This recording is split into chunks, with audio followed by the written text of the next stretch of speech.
अध्याय 111। भाई लू किंग, आप यहाँ क्यों हैं? मैं जड़ी बूटियाँ इकट्ठा करने पहाड़ों पर आया था और संयोग से आपसे मिल गया, लू किंग ने उत्तर दिया। टेंडन और बोन्स क्षेत्र में कदम रखने के बाद लू किंग को अपने गुरु से साधना में सहायता के लिए एक और हर्बल स्नान नुस्खा प्राप्त हुआ। इसलिए हाल के दिनों में औषधीय जड़ी बूटियों का उनका सेवन काफी अधिक था, जिससे उनके मालिक का संग्रह समाप्त हो गया था। जड़ी बूटियों की भरपाई के लिए वह शियाओ ली को और जड़ी बूटियां इकट्ठा करने के लिए पहाड़ों में ले गया। अप्रत्याशित रूप से उसने मागो को पीछा करते हुए देखा। तो फिर मेरी किस्मत इतनी भी बुरी नहीं है, मागो ने आह भरी। अगर लू किंग आज जड़ी बूटियां लेने पहाड़ों पर नहीं आया होता तो वह चमड़े के कवच पहने उस युवक के पीछा करने से नहीं बच पाता। मास्टर माँ, वह व्यक्ति आपका पीछा क्यों कर रहा था और वह कौन है? लू किंग ने पूछा। अपनी जांच से लू किंग को केवल इतना पता चला कि दोनों व्यक्ति तियानकांग संप्रदाय नामक एक पंथ से थे, लेकिन उसे ये समझ नहीं आ रहा था कि मागो ने उन्हें क्यों उकसाया था। मुझे भी नहीं पता कि वे कौन हैं, और जहां तक इस बात का सवाल है कि मेरा पीछा क्यों किया जा रहा था, यह एक लंबी कहानी है। हाल की घटनाओं का वर्णन करते समय मागो के चेहरे पर एक जटिल भाव दिखाई दे रहा था। इसी तरह चमड़े के कवच पहने उस युवक ने मुझे तब देखा जब मैं लेडी वेई के लिए दवा की तलाश कर रहा था, जिसके कारण घाटी में मेरा पीछा हुआ और वहीं मेरी मुलाकात आपसे हुई। मास्टर माँ, आपके पिछले कुछ दिन काफी रोमांचक रहे हैं। मागो की कहानी सुनने के बाद लू किंग ने उसे अजीब नजरों से देखा।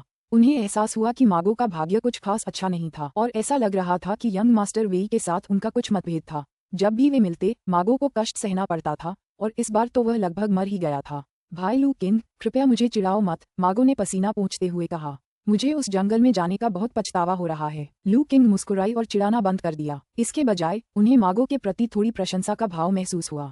मागो के पास लेडी वेई और उसके बेटे को छोड़ने या खुद को बचाने के लिए उन्हें सौंपने का विकल्प था, लेकिन उसने ऐसा नहीं किया। यहाँ तक कि जब उसका पीछा करते करते गतिरोध पैदा हो गया तब भी उसने अपना मुंह बंद रखा। उनकी ऐसी निष्ठा और वादों का पालन करना ही उन्हें सच्चा इंसान बनाता था। भाई लू किंग, मुझे आपसे कुछ पूछना है। लेडी वेई एक संक्रमित घाव के कारण बेहोश हैं और उनकी हालत गंभीर है। क्या आप उनकी मदद कर सकते हैं? लेडी वेई और उनके बेटे को सिल्वर मून गार्ड्स के एक छोटे समूह द्वारा बाहर निकाला गया, जिन्होंने आखिरी सांस तक लड़ाई लड़ी। मागो ने उनके लिए लगभग अपनी जान कुर्बान कर दी थी। वह नहीं चाहता था कि उसकी चोटों के कारण उसकी मृत्यु हो जाए, जिससे कई बलिदान व्यर्थ हो जाएं। लू किंग गहरी सोच में डूब गई। मागो ने उस पर हमला करने की हिम्मत नहीं की। लू किंग शक्तिशाली और चिकित्सा में कुशल था, और ऐसा प्रतीत होता था कि वह एक रहस्यमय और भयानक प्राणी को नियंत्रित करता है। उनकी मदद से लेडी वेई और उनके बेटे को बचाने की संभावना काफी बढ़ गई थी। उस रहस्यमय प्राणी के बारे में सोचते हुए मागो ने सावधानीपूर्वक आसपास के वातावरण का जायजा लिया। अपनी यात्रा के दौरान उन्होंने उस रहस्यमय प्राणी को नहीं देखा था। उसे आश्चर्य हुआ कि क्या वह आसपास कहीं छिपा हुआ था या पहले ही जा चुका था। लू किंग ने मागो की सूक्ष्म हरकतों पर ध्यान नहीं दिया। वह सोच रहा था कि उसे दखल देना चाहिए या नहीं। अब स्थिति स्पष्ट हो गई थी। काउंटी में व्याप्त अशांति के दौरान तियानकांग संप्रदाय वह ताकत थी जो वेई परिवार को निशाना बना रही थी। हालांकि उनकी ताकत अज्ञात थी, लेकिन दिव्य शक्तियों के विशेषज्ञों वाले एक संप्रदाय के रूप में वे निश्चित रूप से दुर्जेय थे। यदि ऐसी ताकत का विरोध करने का पर्दाफाश हुआ तो इसके गंभीर परिणाम होंगे। शियाओ ली के आसपास होने से लू किंग प्रसवोत्तर मार्शल आर्टिस्टों से ज्यादा नहीं डरती थी, लेकिन पूर्व खगोलीय विशेषज्ञ एक अलग ही मामला थे। यहाँ तक कि शियाओ ली भी ऐसे प्राणियों के लिए शायद कोई बड़ा खतरा न हो। कुछ देर सोचने के बाद लू किंग ने मागो के साथ जाने का फैसला किया। इससे पहले वेई परिवार ने हैप्पी फोर्ट में ब्लैक वुल्फ गैंग से मुकाबला करने में उनकी मदद की थी। वह उनका ऋणी था। लेडी वेई और उनके बेटे को बचाकर वह उस कर्ज को चुका सकता था। पूर्व आकाशीय विशेषज्ञों की बात करें तो उन्हें पहाड़ों में नहीं होना चाहिए। पूर्व दिव्य वान कांगई वेई परिवार के खजाने पर नजर रखे हुए काउंटी नहीं छोड़ेंगे और कड़ी निगरानी रखेंगे। अन्यथा यदि वह चला गया और वेई परिवार खजाने को स्थानांतरित कर दिया तो यह एक व्यर्थ प्रयास होगा। बेशक यह इस धारणा पर आधारित था कि टोंग कैंगलांग और वांग किंगशान की मृत्यु की खबर काउंटी तक नहीं पहुंची थी। यदि दो शिष्यों की मृत्यु की खबर, जिनमें से एक दत्तक पुत्र था, काउंटी तक पहुंचती तो कौन भविष्यवाणी कर सकता था कि वांग कांगई पागल हो जाएगा या नहीं। इसलिए अगर उन्हें किसी को बचाना था तो ये काम तेजी से करना जरूरी था। टोंग कांगलांग और वांग किंगशान की मौत की खबर काउंटी तक पहुंचने से पहले ही उन्हें लेडी वेई और उनके बेटे को स्थानांतरित करना पड़ा। ठीक है, मैं तुम्हारे साथ चलूंगी, लू किंग ने आखिरकार कहा। धन्यवाद भाई लू किंग। मागो अत्यंत प्रसन्न हुआ और उसने उनका दिल से धन्यवाद किया। अपना निर्णय लेने के बाद उन्होंने गुफा में ज्यादा देर नहीं बिताई। टेंडन और बोन्स क्षेत्र में किसी व्यक्ति की ठीक होने की क्षमता प्रबल होती है। लू किंग के उपचार और गोल्डन हीलिंग ऑइंटमेंट से मागो की कंधे की चोट अब गंभीर नहीं रही। युद्ध में घायल हाथ का इस्तेमाल न कर पाने के अलावा सामान्य गतिविधियां ठीक थीं। वे उस गुफा की ओर जाने की तैयारी करने लगे जहां लेडी वेई और उनका बेटा छिपे हुए थे। लेकिन रवाना होने से पहले लू किंग ने एक अनुरोध किया। मागो दिशा बताएगी, लेकिन लू किंग मार्ग तय करेगी। मागो को कोई आपत्ति नहीं थी। उन्हें पता था कि लू किंग अक्सर जड़ी बूटियों के लिए पहाड़ों पर आती थी और उस इलाके से अच्छी तरह वाकिफ थी। उपन्यासों के अध्यायों को जल्दी और बेहतरीन गुणवत्ता में पढ़ने के लिए गूगल पर novelfire.net वेबसाइट खोजें। लू किंग के इस तरह का अनुरोध करने के पीछे अवश्य ही कुछ कारण होंगे। गुफा के सामने खड़े होकर मागो ने दिशा का पता लगाना शुरू किया। हालांकि वह चमड़े के कवच पहने युवक से घबराकर भाग गया था, लेकिन उसे दिशा का मोटा मोटा अंदाजा था। कुछ देर बाद मागो ने लू किंग को एक दिशा की ओर इशारा किया। दिशा तय हो जाने के बाद लू किंग ने नेतृत्व किया। उसके कंधे पर बैठी श्याओ ली कभी कभी इशारे करती थी। लू किंग द्वारा उस मार्ग को चुनने का कारण श्याओ ली था। श्याओ ली में दूर से ही आसपास के जीवों की उपस्थिति का पता लगाने की अद्भुत क्षमता थी। पृथ्वी शिरा आत्मा तरल का सेवन करने के बाद ये क्षमता काफी हद तक बढ़ गई थी। लू किंग ने परीक्षण किया था कि यदि जियाओ ली ध्यान केंद्रित करे तो वह 1 मील के दायरे में मौजूद जीवों को महसूस कर सकता है। खुले मैदान में ये दूरी शायद ज्यादा न लगे, लेकिन पहाड़ों में ये श्रेणी विस्तृत थी। घने जंगल में, जहाँ का वातावरण जटिल है, कुछ कदम दूर छिपने से आप अदृश्य हो सकते हैं। 1 मील की संवेदन क्षमता किसी दिव्य दृष्टि के समान थी। मार्ग का चयन करते समय लू किंग ने श्याओ ली से संवाद किया और बीच बीच में दिशा भी बदलती रही। कभी कभी वे अचानक छिप जाते थे। शुरू में मागो असमंजस में था, लेकिन जब उनके छिपने के कुछ ही समय बाद 2 शक्तिशाली मार्शल आर्टिस्ट वहां से गुजरे तो वह समझ गया। लू किंग इन मार्शल आर्टिस्टों की चालों का पूर्वाभास कर सकता था। मागो आश्चर्यचकित रह गई और उसने लू किंग के सूक्ष्म हाव भावों पर ध्यान दिया, मानो वह किसी से संवाद कर रही हो, लेकिन उसके कंधे पर कुछ भी दिखाई नहीं दे रहा था। उसने अनुमान लगाया कि लू किंग उस रहस्यमय प्राणी से संवाद कर रही थी जिसने आंतरिक अंगों के क्षेत्र के व्यक्ति की हत्या की थी। उसने अनुमान लगाया कि वह प्राणी ही मार्शल आर्टिस्टों को महसूस करने के लिए जिम्मेदार था। ऐसा कौन सा प्राणी हो सकता है जो इतनी कुशलता से छिप सके और साथ ही इतनी अद्भुत संवेदी क्षमता रखता हो? मागो की जिज्ञासा चरम पर पहुंच गई, लेकिन उसे यह आभास हो गया कि लू किंग उस प्राणी के बारे में जानकारी प्रकट नहीं करना चाहती थी। अपनी जिज्ञासा के बावजूद उसने खुद को सवाल पूछने से रोक लिया। लू किंग भी हैरान थी। कुछ देर बाद जियाओ ली ने मार्शल आर्टिस्टों के कई समूहों को महसूस किया। तियान कांग संप्रदाय ने जंगल में कितने लोगों को भेजा था, या फिर क्या टोन कैंगलांग और वांग किंगशान के शव मिल गए थे जिसकी वजह से सभी लोग यहाँ आ गए थे? लू किंग को इस बात का पूरा यकीन नहीं था और वह मागो के साथ केवल सावधानीपूर्वक आगे बढ़ सकती थी। सौभाग्यवश जंगल से गुजरने के बाद जियाओ ली को किसी भी प्रकार की युद्ध संबंधी गतिविधि का आभास नहीं हुआ। उनकी गति तेज हो गई। श्याओ ली की संवेदन क्षमता की बदौलत लू किंग और मागो सुरक्षित रूप से उस पहाड़ पर पहुंच गए जहां लेडी वेई और उनका बेटा छिपे हुए थे। आगे एक गुप्त गुफा है जहां लेडी वेई और यंग मास्टर वेई छिपे हुए हैं। मागो ने लू किंग को इशारा किया। लू किंग ने सिर हिलाया और जियाओ ली को भी गुफा में लोगों की मौजूदगी का आभास हुआ। गुफा के प्रवेश द्वार पर मागो ने सुबह निकलने से पहले अलार्म के तौर पर लगाए गए छोटे जालों की जांच की। उन्हें अविचलित देखकर उसने राहत की सांस ली। ऐसा प्रतीत होता है कि उसकी अनुपस्थिति के दौरान किसी ने भी गुफा का पता नहीं लगाया था। युवा मास्टर वेई भी आज्ञाकारी होकर अंदर ही रुके रहे। मागो गुफा में दाखिल हुआ और जैसे ही वह प्रवेश द्वार पर पहुंचा, एक छड़ी बाहर निकली और उसके सिर की ओर निशाना साधा। मागो ने चकमा देते हुए गहरी आवाज में कहा, युवक स्वामी, मैं हूँ। मैगो, तुम वापस आ गए। अंदर से यंग मास्टर वेई की आश्चर्यचकित आवाज आई और वह मागो पर हमला करने के लिए इस्तेमाल की गई छड़ी को पकड़े हुए बाहर भागा। क्या तुम्हें दवा मिली? नहीं। तुम्हें चोट लगी है? युवा मास्टर वेई ने पहले जड़ी बूटियों के बारे में पूछा, लेकिन फिर उन्होंने मागो के कंधे पर खून और उसका हाथ आगे की ओर लटका हुआ देखा। मुझे उन लोगों ने देख लिया और मैं घायल हो गया। सौभाग्य से भाई लू किंग वहाँ थे, नहीं तो मैं वापस नहीं आ पाता। भाई लू किंग? युवा मास्टर वेई हैरान रह गए और फिर उन्होंने देखा कि लू किंग थोड़ी ही दूरी पर खड़ी है। उसकी आंखें चौड़ी हो गईं। मैं तुम्हें जानता हूँ, तुम ही हो वो, वही एक। युवा मास्टर वेई को लू किंग परिचित लगा, लेकिन उन्हें उसका नाम याद नहीं आ रहा था।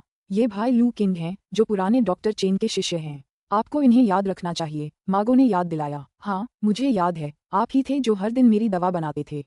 युवा मास्टर वेई को आखिरकार याद आया। जब वह गंभीर रूप से घायल हो गया तो वह कुछ समय के लिए बूढ़े डॉक्टर चेन के साथ रहा। उस दौरान लू किंग उनकी दवा बनाती और रोजाना उन्हें लाकर देती थी। लेकिन उस दौरान लू किंग उससे शायद ही कभी बात करती थी और उसके सामने मुश्किल से ही दिखाई देती थी।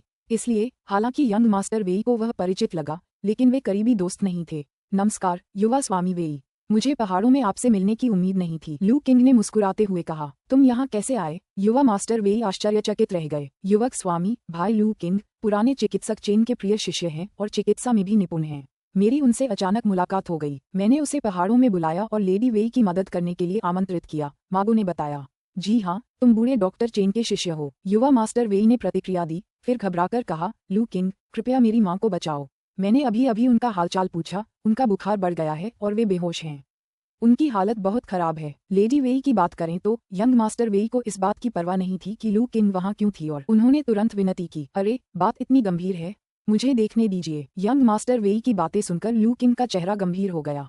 तीनों गुफा में दाखिल हुए और मागो संदेह से बचने और निगरानी रखने के लिए प्रवेश द्वार पर ही रुका रहा। लू किंग यंग मास्टर वेई के पीछे पीछे गुफा में उस स्थान पर गया जहां लेडी वेई लेटी हुई थी। लेडी वेई को देखकर लू किंग ने भौहें चढ़ा लीं। वह ठंडी जमीन से बचने के लिए पत्तियों और घास के बीच लेटी हुई थी। उसके शरीर के जिस हिस्से पर पट्टी नहीं बंधी थी उसे सफेद कपड़े से लपेटा गया था, जिस पर हल्का सा खून दिख रहा था, जो इस बात का संकेत था कि घाव ठीक से भर नहीं रहा था। उसका चेहरा पीला पड़ गया था और माथे पर पसीना आ रहा था। लू किंग जानती थी कि वह अपनी सीमा के करीब पहुंच रही है। उसने उसकी नब्ज जांची और उसकी भौहें और भी सिकुड़ गईं। उसने उसकी स्थिति का आकलन करने के लिए अपनी क्षमता का उपयोग किया। कुछ ही देर में उसके शरीर से हल्के भूरे रंग के मिश्रण से युक्त एक धुंधली सफेद रोशनी प्रकट हुई। ली निंग्यान, वेई परिवार की स्वामिनी, वेई शिंगे की पत्नी, वेई जियान की मां, बाहरी रूप से सौम्य लेकिन दृढ़ इच्छाशक्ति और दयालु हृदय वाली। उसकी कमर और पेट पर चाकू से गहरे घाव हुए हैं, जिससे काफी खून बह गया है। अनुचित उपचार के कारण घाव में गंभीर संक्रमण हो गया है और वह मृत्यु के कगार पर है। ये जानकारी देखकर लू किंग का चेहरा गंभीर हो गया। उन्हें उम्मीद नहीं थी कि उसकी हालत इतनी खराब हो जाएगी। अगर वह आधे घंटे बाद आता तो शायद वह बच नहीं पाती। अभी भी स्थिति बेहद गंभीर थी। लू किंग, मेरी माँ कैसी हैं? लू किंग द्वारा उसकी नब्ज जांचने के बाद यंग मास्टर वेई ने चिंतापूर्वक पूछा। युवा स्वामी, सच कहूँ तो लेडी वेई की हालत बहुत खराब है, लू किंग ने कहा। उनके घाव का ठीक से इलाज नहीं हुआ, जिससे गंभीर संक्रमण हो गया है और लंबी यात्रा ने उनकी हालत और बिगाड़ दी है। उनकी हालत गंभीर है। हमें क्या करना चाहिए? युवा स्वामी वेई घबरा गए। लू किंग की आस्तीन पकड़कर गिड़गिड़ाते हुए बोले, लू किंग, कृपया मेरी माँ को बचा लो। अगर तुम उन्हें बचा लोगी तो मैं तुम्हें तुम्हारी हर इच्छा पूरी कर दूंगा। युवक स्वामी, इसकी कोई आवश्यकता नहीं है। इलाज करना डॉक्टर का कर्तव्य है। मैं उसे बचाने की पूरी कोशिश करूंगा, लू किंग ने कहा। युवा स्वामी वेई को शांत करने के बाद लू किंग सोचने लगी। लेडी वेई की वर्तमान स्थिति को देखते हुए सामान्य दवा से कोई फायदा नहीं होगा। उसने पहले से तैयार की गई विशेष दवा का उपयोग करने का निर्णय लिया। अध्याय 112। कुछ देर सोचने के बाद लू किंग ने श्रीमती वेई का इलाज शुरू किया।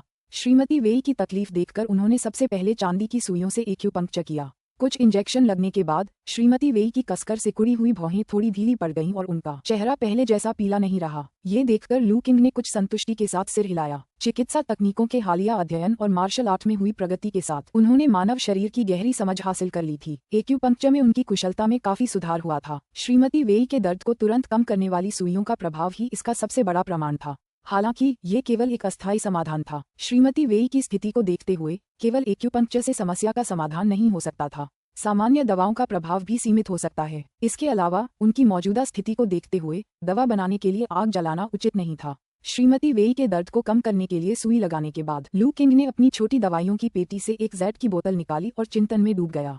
डॉक्टर लू किंग, यह क्या है? युवा मास्टर वेई ने जेड की बोतल को देखकर आश्चर्य से पूछा। एक धनी परिवार के युवा मुखिया के रूप में वह कुछ मामलों में भोला भाला लग सकता है, लेकिन उसे कुछ चीजों के बारे में काफी ज्ञान था। लू किंग के हाथ में मौजूद जेड की बोतल बिल्कुल शुद्ध सफेद थी। उसमें कोई अशुद्धि नहीं थी, जैसे भेड़ की चर्बी से बना जेड। वह एक नजर में ही समझ गया कि यह अनमोल है, हजारों सोने के बराबर कीमत का। यदि बोतल ही इतनी मूल्यवान थी तो उसके अंदर की सामग्री और भी अधिक कीमती होगी। इसमें मेरे गुरु द्वारा तैयार किया गया एक बहुत ही कीमती अमृत है, लू किंग ने कहा। मैं सोच रहा हूँ कि इसे श्रीमती वेई को कैसे दिया जाए। एक बहुत ही कीमती औषधि?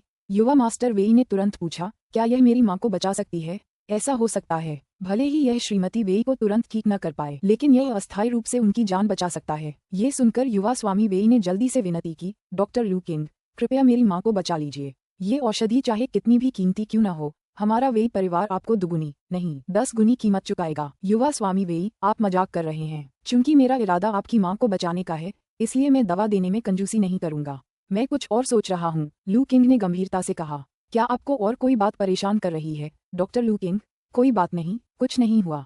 लू किंग ने सिर हिलाया। मैं अब श्रीमती वेई को दवा पिला देता हूँ। लू किंग ने यंग मास्टर वेई से अपनी माँ का सिर सहारा देने को कहा। फिर जेड की बोतल खोली और सावधानीपूर्वक जेड रंग के तरल की 2 बूंदें उनके मुंह में डालीं। शायद उन्हें प्यास लगी थी, या शायद ये जीवित रहने की सहज प्रवृत्ति थी, लेकिन श्रीमती वेई ने लू किंग द्वारा जबड़े के एक्यूपंक्चर बिंदुओं को उत्तेजित किए बिना ही तरल पदार्थ को निगल लिया। बस इतना ही। डॉक्टर लू किंग, क्या आप मेरी माँ को कुछ और बूंदे नहीं दे सकते? लू किंग द्वारा केवल 2 बूंदे देने के बाद दवा बंद करने पर यंग मास्टर वेई ने चिंता से पूछा। अधिक मात्रा हमेशा बेहतर नहीं होती। हालांकि यह औषधि अनमोल है, लेकिन इसके प्रभाव बहुत तीव्र हैं। श्रीमती वेई की वर्तमान स्थिति को देखते हुए एक साथ बहुत अधिक मात्रा देना उचित नहीं है, अन्यथा ये हानिकारक हो सकता है, लू किंग ने समझाया। उनकी बातें आधी सच थीं। वह औषधि वाकई शक्तिशाली थी, लेकिन श्रीमती वेई को अधिक मात्रा में न देने का असली कारण ये था कि उन्हें डर था कि तेजी से ठीक होने से अनावश्यक संदेह पैदा हो सकता है। जेड की बोतल में पृथ्वी की नसों से प्राप्त आध्यात्मिक तरल और जिनसेंग के रस जैसी अन्य बहुमूल्य सामग्रियों से तैयार किया गया एक औषधीय तरल था। अर्थ विंड स्पिरिट लिक्विड की एक बूंद 1 सदी पुराने जिनसेंग और अन्य दुर्लभ जड़ी बूटियों के साथ मिलाकर इस औषधीय तरल की केवल 3 बोतलें ही तैयार की गईं। इसलिए जब लू किंग ने कहा कि यह अमृत अत्यंत कीमती है, तो वह अतिशयोक्ति नहीं कर रहा था। इसका मूल्य वास्तव में प्रति बूंद हजारों सोने के बराबर था। इसकी प्रभावशीलता की बात करें तो उसके मालिक ने इसका परीक्षण कर लिया था। हालांकि इस तरल पदार्थ में अर्थ विंड स्पिरिट लिक्विड के सीधे सेवन से होने वाले चमत्कारी प्रभाव नहीं थे, जैसे कि मृतकों को पुनर्जीवित करना या किसी की योग्यता को बहुत बढ़ाना। फिर भी इसमें शक्तिशाली उपचार और मजबूती प्रदान करने वाले प्रभाव थे। एक सामान्य व्यक्ति के लिए, जब तक वह पूरी तरह से मृत न हो, भले ही उसमें केवल एक सांस ही बची हो, ये तरल पदार्थ उसके जीवन को बनाए रख सकता है और धीरे धीरे उसे स्वस्थ कर सकता है। विशेष क्षमताओं के माध्यम से प्राप्त जानकारी ने भी इस औषधि को उच्च स्तर का दर्जा दिया, जो रेड लाइट स्तर तक पहुंच गया। लू किंग ने 3 बोतलें तैयार की थीं, जिनमें से 2 उसने अपने गुरु के पास छोड़ दी और एक आपातकालीन स्थिति के लिए अपने साथ ले गया। इस तरह का अमृत इतना कीमती था कि इसे हल्के में इस्तेमाल करना उचित नहीं था। इससे पहले जब मागो के कंधे में गंभीर चोट लगी थी, लेकिन वह जानलेवा नहीं थी, तब उसने इसका इस्तेमाल करने के बारे में सोचा भी नहीं था। अगर श्रीमती वेई की हालत इतनी गंभीर न होती, जब उनकी जान खतरे में होती, तो वह इस समय भी अमृत नहीं निकालता। अभी भी उन्होंने केवल 2 बूंदों का उपयोग करने की योजना बनाई थी, बाकी को श्रीमती वेई के धीरे धीरे ठीक होने के लिए छोड़ दिया था।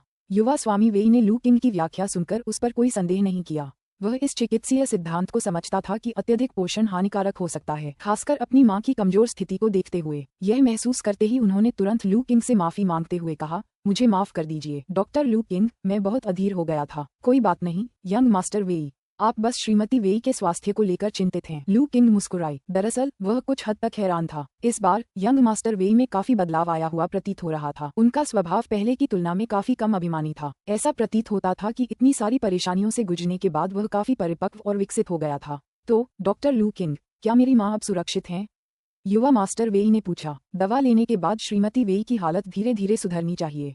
देखिए, उनकी सांसें पहले से काफी स्थिर हैं, लू किंग ने कहा। उसे उस औषधि पर पूरा भरोसा था जिसे उसने और उसके गुरु ने बड़ी सावधानी से तैयार किया था। आखिरकार विशेष क्षमताओं से मिली जानकारी से पता चलता है कि अमृत की प्रभावशीलता वास्तव में बहुत अधिक थी। युवा मास्टर वेई ने अपनी मां के चेहरे की ओर देखा और पाया कि उनकी सांसें वास्तव में काफी स्थिर थीं और उनके माथे पर मौजूद ठंडा पसीना लगभग गायब हो गया था। सबसे महत्वपूर्ण बात ये थी कि उसका पहले पीला पड़ा चेहरा कुछ हद तक फिर से हरा भरा हो गया था और अब कम डरावना लग रहा था। अपनी मां के माथे को छूकर उसने पाया कि अब उसे बुखार नहीं था। वह अत्यंत प्रसन्न हुआ और बोला, डॉक्टर लू किंग, आपकी दवा वाकई कारगर है। मेरी मां की हालत में काफी सुधार हुआ है। इस समय युवा मास्टर वेई को वास्तव में उस अमृत के महत्व पर विश्वास हो गया था और उन्हें एहसास हो गया था कि कीमत बढ़ाना कोई अतिशयोक्ति नहीं थी। वह जानता था कि उसकी मां की हालत कितनी खराब थी और उसे उम्मीद नहीं थी कि अमृत की सिर्फ 2 बूंदें इतनी तेजी से सुधार ला देंगी। ये सचमुच एक चमत्कारी दवा थी। श्रीमती वेई की बाहरी बुराई दूर हो रही है और उनके घावों की सूजन कम हो रही है। उन्हें आराम करने दीजिए, हमें बाहर चलना चाहिए, लू किंग ने कहा। ठीक है। युवा स्वामी वेई अब लू किंग पर पूरी तरह से भरोसा करते हुए अपनी मां का पसीना पोंछा और उसके पीछे गुफा के प्रवेश द्वार तक गए। श्रीमती वेई की हालत कैसी है? मागो ने उन्हें बाहर आते देख तुरंत पूछा। वह खतरे से बाहर है, थोड़ा आराम करने के बाद वह होश में आ जाएगी, लू किंग ने जवाब दिया। वाह, बहुत बढ़िया। मागो को आखिरकार राहत मिली। श्रीमती वेई को सिल्वर मून गार्ड्स द्वारा सुरक्षा प्रदान की गई थी और यहाँ तक कि वह भी उनके लिए लगभग अपनी जान गंवा बैठा था। वह सचमुच नहीं चाहता था कि उसे कुछ भी हो। भाई लू किंग, आपकी चिकित्सा क्षमता वाकई प्रभावशाली है। आप पुराने डॉक्टर चेन के प्रिय शिष्य होने के योग्य हैं, मागो ने प्रशंसा की। ऐसा मत कहो, ये सब मेरे गुरु के अमृत की बदौलत है। मेरे चिकित्सा कौशल में अभी बहुत सुधार की गुंजाइश है, लू किंग ने विनम्रता से कहा। जब लू किंग और अन्य लोग श्रीमती वेई के जागने का इंतजार कर रहे थे, उसी समय झरने की घाटी में एक और दृश्य सामने आ रहा था, जहां लू किंग ने पहले लड़ाई लड़ी थी। घाटी में 2 शवों को देखते हुए 1 दर्जन से अधिक शक्तिशाली मार्शल आर्टिस्ट एकत्रित थे। अचानक हवा का एक झोंका आया और घाटी में एक सफेद आकृति दिखाई दी। वह एक युवक था जिसके हाथ में सफेद पंखा था। उसने सफेद वस्त्र पहने हुए थे और उसका रंग गोरा था। दूसरे वरिष्ठ भाई। उन्हें देखते ही मार्शल आर्टिस्टों ने तुरंत आदरपूर्वक सिर झुकाया। आपने मुझे इतनी जल्दी यहाँ क्यों बुलाया? क्या आपने वेई शिंगे की पत्नी और बच्चे को पकड़ लिया है? सफेद कपड़े पहने युवक ने पूछा। नहीं, दूसरे वरिष्ठ भाई, ये तीसरे वरिष्ठ भाई और 7वें वरिष्ठ भाई हैं। वे दोनों मर चुके हैं। मार्शल आर्टिस्ट एक तरफ हट गए, जिससे वांग किंगशान और एक अन्य व्यक्ति के शव दिखाई दिए। क्या? सफेद कपड़े पहने युवक चौंक गया और तेजी से आगे बढ़ा। जब उसने वांग किंगशान का शव देखा तो उसकी पुतलियां सिकुड़ गईं। गहन जांच के बाद उसका चेहरा काला पड़ गया। कितने बेरहम तरीके! एक का सिर धड़ से अलग कर दिया, दूसरे की छाती में भाला घोंपकर दिल निकाल लिया। क्या आपको पता चला कि यह किसने किया? नहीं, जब हमने इस जगह का पता लगाया तो यहाँ केवल तीसरे वरिष्ठ भाई और सातवें वरिष्ठ भाई के शव थे और कोई नहीं था, एक मार्शल आर्टिस्ट ने जवाब दिया। सफेद कपड़े पहने युवक गहरी हैरानी से चुप हो गया। उसने सोचा था कि सिल्वर मून गार्ड्स की एक छोटी सी टीम द्वारा संरक्षित वेई परिवार की मां और बच्चे को पकड़ना एक आसान काम होगा। उन्हें इस बात की उम्मीद नहीं थी कि तीसरे वरिष्ठ भाई और सातवें वरिष्ठ भाई की मृत्यु इस अज्ञात घाटी में हो जाएगी। सातवें वरिष्ठ भाई उतने शक्तिशाली नहीं थे, लेकिन तीसरे वरिष्ठ भाई टेंडन और बोन क्षेत्र के एक शक्तिशाली विशेषज्ञ थे जो लगभग उन्हीं के बराबर शक्तिशाली थे। इतनी ताकत के साथ अगर उसका सामना किसी अधिक शक्तिशाली प्रतिद्वंद्वी से भी होता तो वह कम से कम बच तो सकता था, लेकिन ऐसा प्रतीत होता है कि तीसरे वरिष्ठ भाई के हृदय को निकालने से पहले ही उनके हाथ अपंग कर दिए गए थे। ऐसे संकेत भी मिले हैं कि उसने एक गुप्त तकनीक का इस्तेमाल किया था जिससे पता चलता है कि हारने से पहले उसने अपनी पूरी ताकत से लड़ाई लड़ी थी। फिर भी वह दुश्मन को घायल करने में भी कामयाब नहीं हो पाया था। टेंडन्स एंड बोन्स दायरे के एक विशेषज्ञ को इतनी आसानी से मार डालने के लिए हमलावर को अविश्वसनीय रूप से शक्तिशाली होना चाहिए था। क्या वह पूर्व दिव्य स्तर का कोई गुरु हो सकता था? लेकिन इसकी संभावना कम थी। वेई परिवार में वेई शिंगे के अलावा कोई अन्य दिव्य गुरु नहीं थे और वेई शिंगे वेई निवास से बिना किसी की नजर में आए नहीं निकल सकता था। इसके अलावा तीसरे वरिष्ठ भाई के शरीर पर लगी चोटें अजीब थीं, जो जाहिर तौर पर किसी और कारण से हुई थीं। यह एक अपरंपरागत हथियार है जो वेई परिवार के तरीकों से भिन्न है। क्या ऐसा हो सकता है कि कोई अन्य ताकत भी इसमें शामिल हो जो लाभ में हिस्सा लेना चाहती हो? अचानक सफेद कपड़े पहने उस युवक के मन में एक ऐसा विचार आया जिसने उसे चौंका दिया। अगर ऐसा हुआ तो मामला पेचीदा हो जाएगा। दूसरे वरिष्ठ भाई, अब हमें क्या करना चाहिए? एक मार्शल आर्टिस्ट ने पूछा। हम और क्या कर सकते हैं? तीसरे वरिष्ठ भाई और सातवें वरिष्ठ भाई के शवों को लेकर कैंट काउंटी लौट चलें, सफेद कपड़े पहने युवक ने आह भरी। बस यूं ही वापस लौट जाएं? लेकिन हमने अभी तक वेई शिंगे की पत्नी और बच्चे को पकड़ा नहीं है। मार्शल आर्टिस्ट हिचकिचाया। हम और क्या कर सकते हैं? तीसरे वरिष्ठ भाई और सातवें वरिष्ठ भाई की हत्या किसने की है? ये हमारी क्षमता से परे है। अगर हम पीछे नहीं हटे तो शायद हम वहां से निकल ही न पाएं। अन्य मार्शल आर्टिस्ट चौंक गए और उन्हें सच्चाई का एहसास हुआ। हाँ, अगर तीसरा वरिष्ठ भाई को मारने जितना शक्तिशाली गुरु उनसे आसानी से निपट सकता है तो वहां से चले जाना ही बेहतर था। उनके दिलों में एक सिहरन दौड़ गई और उन्होंने डर के मारे आसपास के जंगल की ओर देखा, मानो उसमें कोई भयानक जानवर छिपा हो। ठीक है, चलो जल्दी से तीसरे वरिष्ठ भाई और सातवें वरिष्ठ भाई के शवों को लेकर यहाँ से चलते हैं। दूसरों को डरा देने पर सफेद कपड़े पहने उस युवक को भी राहत महसूस हुई। लाशों की जांच करने के बाद उसने बदला लेने का सारा विचार त्याग दिया था और वह केवल जल्दी से वहां से निकलना चाहता था। उनका उनसे कोई गहरा रिश्ता नहीं था और वे उनकी मृत्यु को उनके स्वामी से अधिक संसाधन प्राप्त करने के अवसर के रूप में देखते थे। हालांकि वह गुरु की प्रतिक्रिया से भयभीत था, खासकर इसलिए क्योंकि तीसरा वरिष्ठ भाई गुरु का दत्तक पुत्र था। मालिक का क्रोध अकल्पनीय होगा। अपने ऊपर आने वाले प्रकोप के बारे में सोचते हुए सफेद कपड़े पहने उस युवक को सिरदर्द होने लगा। उसे वापस लौटते समय गुरु का सामना करने के लिए एक अच्छा बहाना सोचना होगा। इसी बीच लू किंग और उसके समूह को इस बात का पता नहीं था कि तियान कांग संप्रदाय के शिष्य डर के मारे पीछे हट गए थे और वे श्रीमती वेई के जागने की प्रतीक्षा करते हुए सावधानीपूर्वक गुफा में ही रहे। अचानक लू किंग ने एक अजीब सी आवाज सुनी और मुड़कर देखा तो वह आवाज यंग मास्टर वेई के पेट से आ रही थी। जैसे ही यंग मास्टर वेई को शर्मिंदगी महसूस हुई, मागो के पेट में भी गुड़गुड़ाहट होने लगी। माफ कीजिए भाई लू किंग, हमने 2-3 दिनों से ठीक से खाना नहीं खाया है, इसलिए हमें बहुत भूख लगी है, मागो ने शर्मिंदा होकर कहा। युवा मास्टर वेई ने बार बार सिर हिलाया। इस समय उसे पिछली रात के कच्चे खरगोश के मांस की भी याद आ रही थी। लू किंग समझ गई और उसने सिर हिलाया। मार्शल आर्टिस्टों को स्वाभाविक रूप से बहुत भूख लगती थी और कई दिनों तक उचित भोजन के बिना रहना उनके लिए कठिन था। उसने अपनी टोकरी से तेल लगे कागज में लिपटा एक पैकेट निकाला और उन्हें दे दिया। ये कुछ सूखा राशन है जो मैंने आपातकालीन स्थिति के लिए तैयार किया है। अगर आपको कोई आपत्ति न हो तो आप इसमें से कुछ खा सकते हैं। मागो ने बिना झिझक के पैकेट खोला जिसमें तली हुई मोटी मोटी रोटियों का ढेर था। उसकी सुगंध से उसका गला भर आया। युवा मास्टर वेई की आंखें भी उन फ्लैटब्रेड को देखकर चमक उठीं। युवा स्वामी वेई, कृपया पहले थोड़ा खा लीजिए, मागो ने उन्हें कुछ चपटी रोटियां देते हुए कहा। हालांकि युवा मास्टर वेई विनम्र रहना चाहते थे, लेकिन वे अपनी भूख पर काबू नहीं रख सके और शर्म से लाल होते चेहरे के साथ उन्हें ले लिया। भाई लू किंग, हम औपचारिकताएं नहीं निभाएंगे। यंग मास्टर वेई को थोड़ा सा देने के बाद मागो ने खाना शुरू कर दिया। कुछ निवाले खाने के बाद उसकी आंखें चमक उठीं। भाई लू किंग, आपने ये फ्लैटब्रेड कहाँ से खरीदी? ये तो बहुत स्वादिष्ट हैं। युवा मास्टर वेई, जो खुद भी चबा रहे थे, ने भी इसी तरह की प्रतिक्रिया दिखाई। ये फ्लैटब्रेड तेल से लथपथ और खुशबूदार थीं। इनका स्वाद अनोखा था और ये आश्चर्यजनक रूप से स्वादिष्ट थीं। मैंने इन्हें खरीदा नहीं, मैंने इन्हें खुद बनाया है, लू किंग मुस्कुराए। इन फ्लैटब्रेड को बनाने में उन्होंने अपने पिछले जीवन की कुछ मसाला पकाने की विधियों का उपयोग किया, साथ ही कुछ ऐसे मसाले भी शामिल किए जो उन्होंने हाल ही में खोजे थे। वे स्थानीय ब्रेड से बिल्कुल अलग थे। उपन्यासों के अध्यायों को जल्दी और सर्वोत्तम गुणवत्ता में पढ़ने के लिए गूगल पर novel.net वेबसाइट खोजें। मुझे नहीं पता था कि आप में इतनी कुशलता है, भाई लू किंग। मुझे खेद है कि जब आपने मुझे भोजन के लिए आमंत्रित किया था तब मैं नहीं रुका, मागो ने विलाप किया।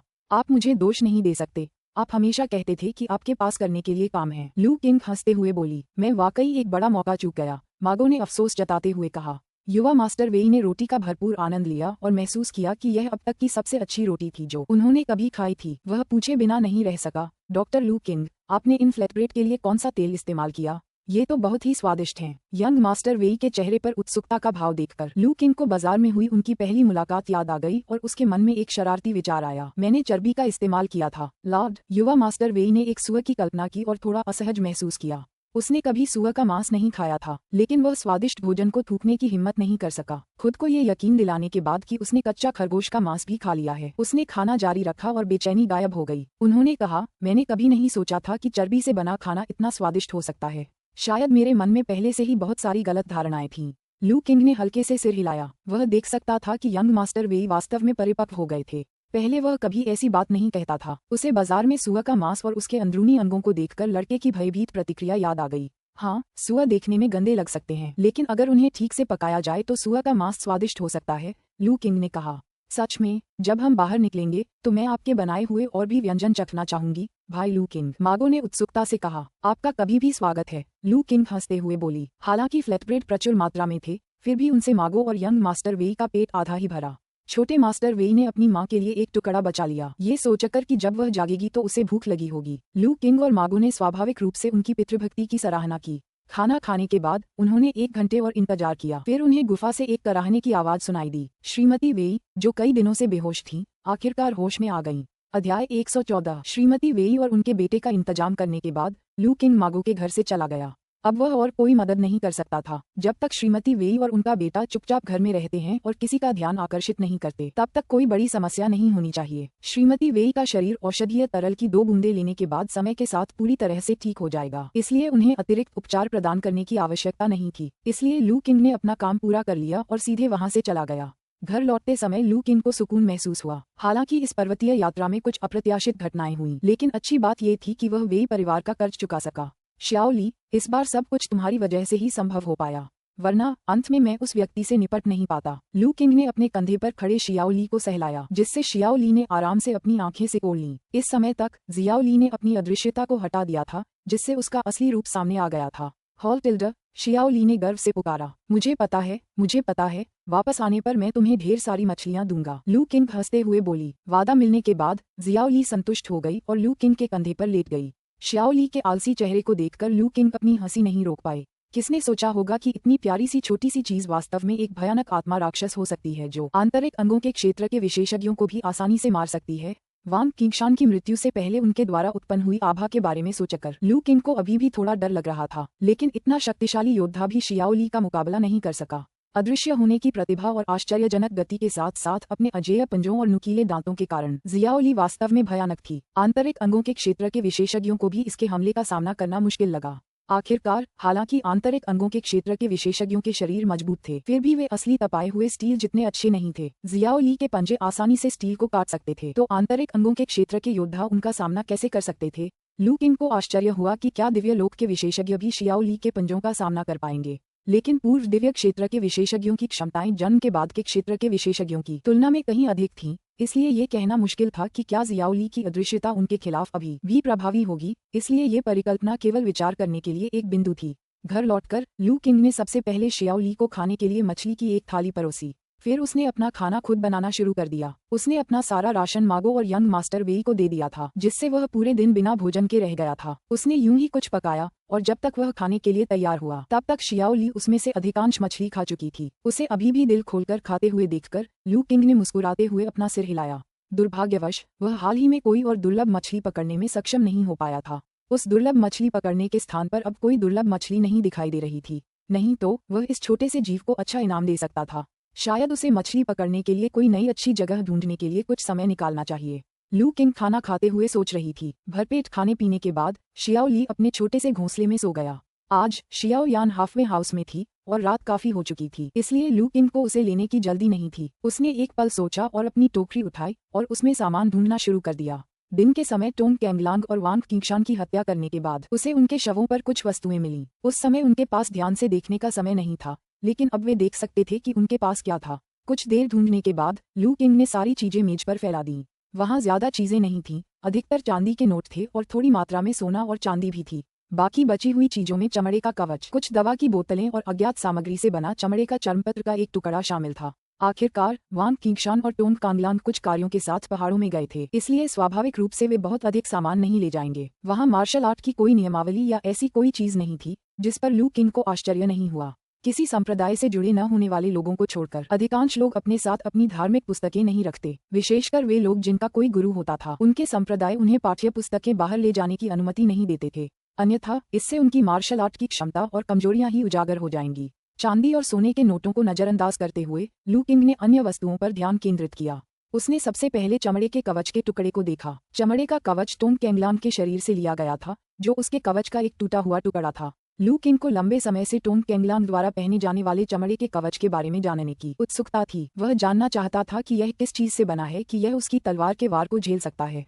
लू किंग चमड़े के कवच पर ध्यान केंद्रित कर रहा था। उपन्यासों के अध्यायों को जल्दी और उच्चतम गुणवत्ता में पढ़ने के लिए गूगल पर novellaire.net वेबसाइट खोजें। कुछ ही देर में कवच से हल्की सफेद ऊर्जा निकली जिसमें लाल रंग की झलक थी। फटे हुए चमड़े का कवच, सफेद सींग वाले बैल की खाल से बना चमड़े का कवच जिसमें अद्भुत रक्षात्मक क्षमता होती है और जो तलवारों और धारदार हथियारों को रोकने में सक्षम होता है। सफेद सींग वाला बैल उत्तरी सीमा के गहरे पहाड़ों में रहने वाला एक विचित्र जानवर है।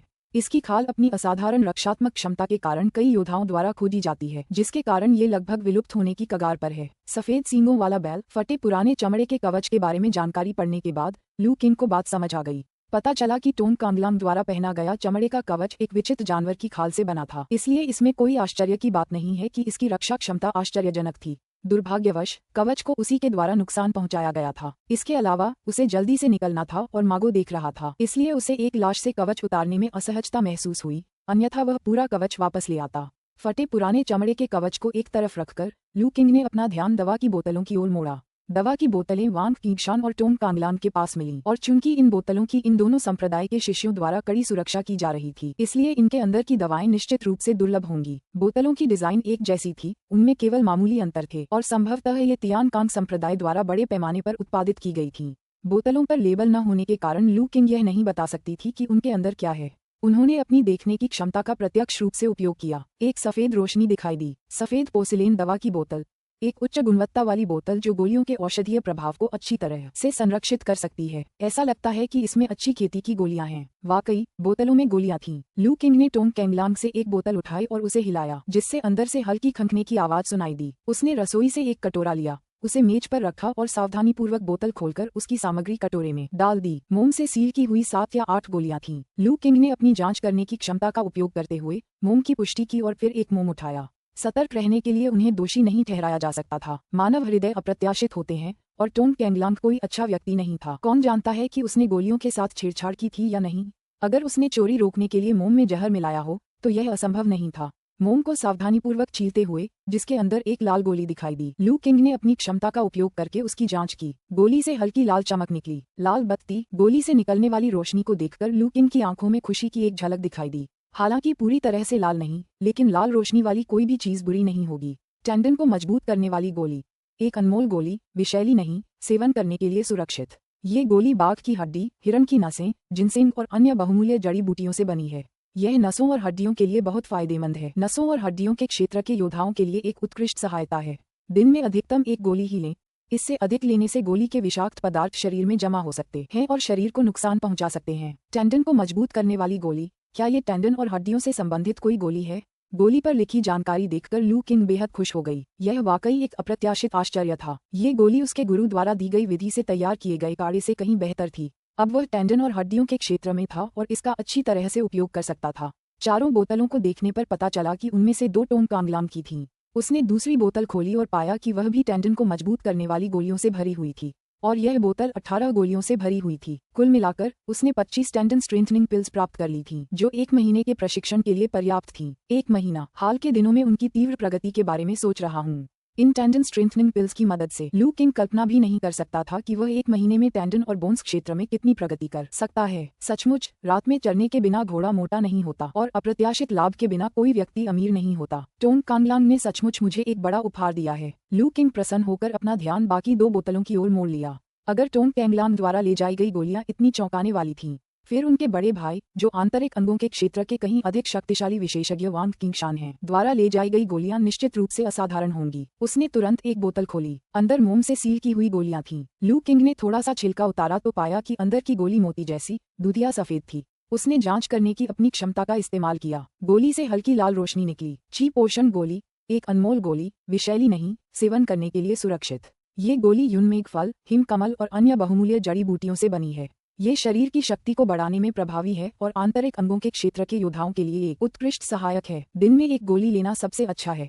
इससे अधिक लेने से औषधीय शक्ति व्यर्थ हो जाती है। रेड लाइट पिल। गोली से निकलती रोशनी को देखकर लू किंग का हाथ कांपने लगा। जानकारी पढ़ने के बाद वह और भी अधिक प्रसन्न हो गया। जैसा कि उम्मीद थी, आंतरिक अंगों के विशेषज्ञ वांग किंगशान द्वारा ले जाई गई गोलियां अधिक कीमती थीं, विशेष रूप से आंतरिक अंगों के क्षेत्र में साधना में सहायता करना। लू किंग ने देखा कि शेष 2 बोतलें भी क्यूई पोषण की गोलियां थीं और लगभग पूरा भरा हुआ है। कुल मिलाकर 30 गोलियां हैं।